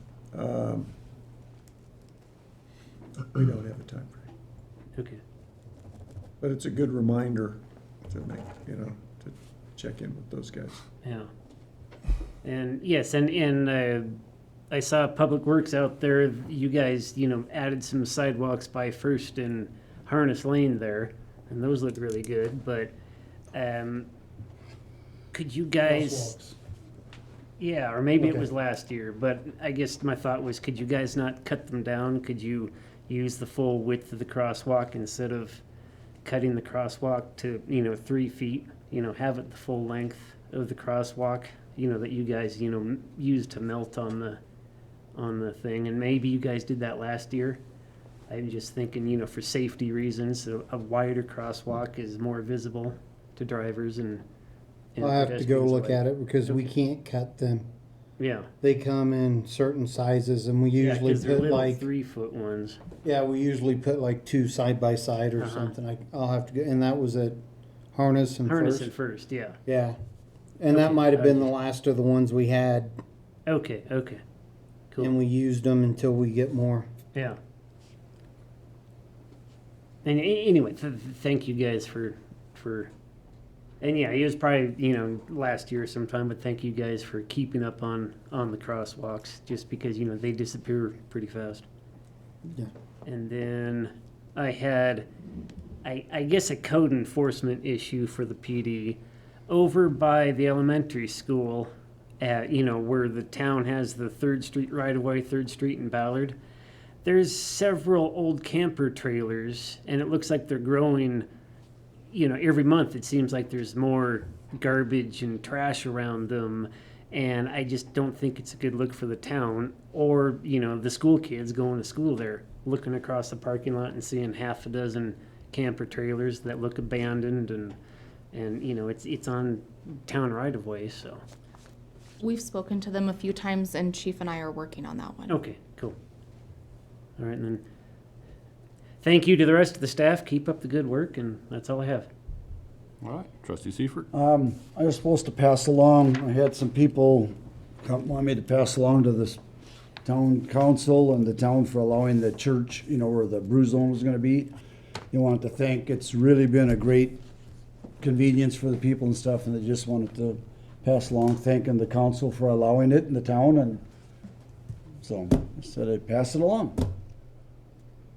And then how did the renew license thing go? The driver's license thing, yeah. Oh, it was a That was a good turn. rousing success the first time. Have we had a second one yet? Second one's coming up. It's I coming think. up, yep.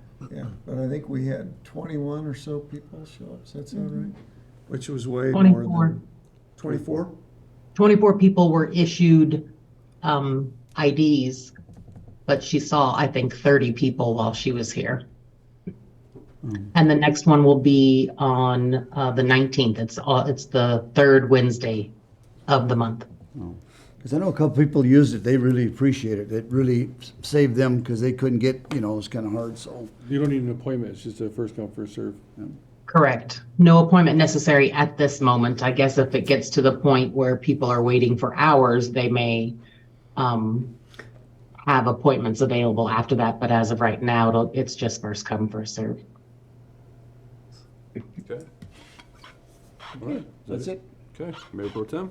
All right. I didn't prepare a speech or anything for this, so it's just off the cuff, but I've let the mayor know and I've let our town administrator know that unfortunately tonight is my last night as a trustee for the town of Silt. It's all for positive reasons, not to get too into it, but as you guys all know, my wife and I have had some other business opportunities happen in Grand Junction. And in the spirit of the role of a trustee, even though I still have a house in Silt, and even though I will keep my house in Silt, I will be living part-time in Grand Junction, and I feel like the right thing to do would be to step down from this board as not a full-time resident of Silt. So, I'd like to thank the mayor. I would like to thank each and every one of you trustees personally for the time on the board. All members of town staff, thank you very much. It's been an incredible honor to be a part of this. I'm very proud to have been a part of this. I will always be proud that I was a part of this. And most importantly, I would like to thank all of the citizens in the town of Silt that for the first time voted for me to fill this seat and trusted me to sit here next to the mayor and next to you guys. So, yeah, that's it. Thank you guys very much. I've enjoyed it, and I'll certainly miss it. I'll still be around Silt, so don't worry. So I'm around. I'll still be in your ear about the whole water thing, because I'm still a ratepayer here. Yeah, but that's it. So this is my last meeting. So thank you guys all very much, and thank you to everybody out there that watches and listens and sends me feedback. I really appreciate it. So there you go. All right. Well, thank you for your service. You're welcome. Been Thank a you. pleasure. Yeah. Thank you. How did Easter go? It went well. Well, Yeah, it was opening day for CRV, so I kind of thought we were going to be tapered off on numbers a little bit, but we still had 600 plus kids. oh man. So it went really well. Well, awesome. Yes. All right. My kids and I were planning. My kids are now 11 and 14, so sleep took a priority over the 9 a.m. start time. Otherwise, the night before, they were both like, yeah, let's go. The morning, I'm like, are you guys ready? They're zombies. I was like, all right, I'm pulling the chute on this. It's not going to happen. Awesome. Well, thank you all town staff that helped with that. And I got nothing else, so. Mr. Mayor, I make a motion to adjourn. Second. All right. Motion by Mayor Pro Tem not to adjourn the meeting. Seconded by Trustee Britnell. All those in favor? Aye. All those opposed? Motion carries unanimously. All right. Thank you, everybody.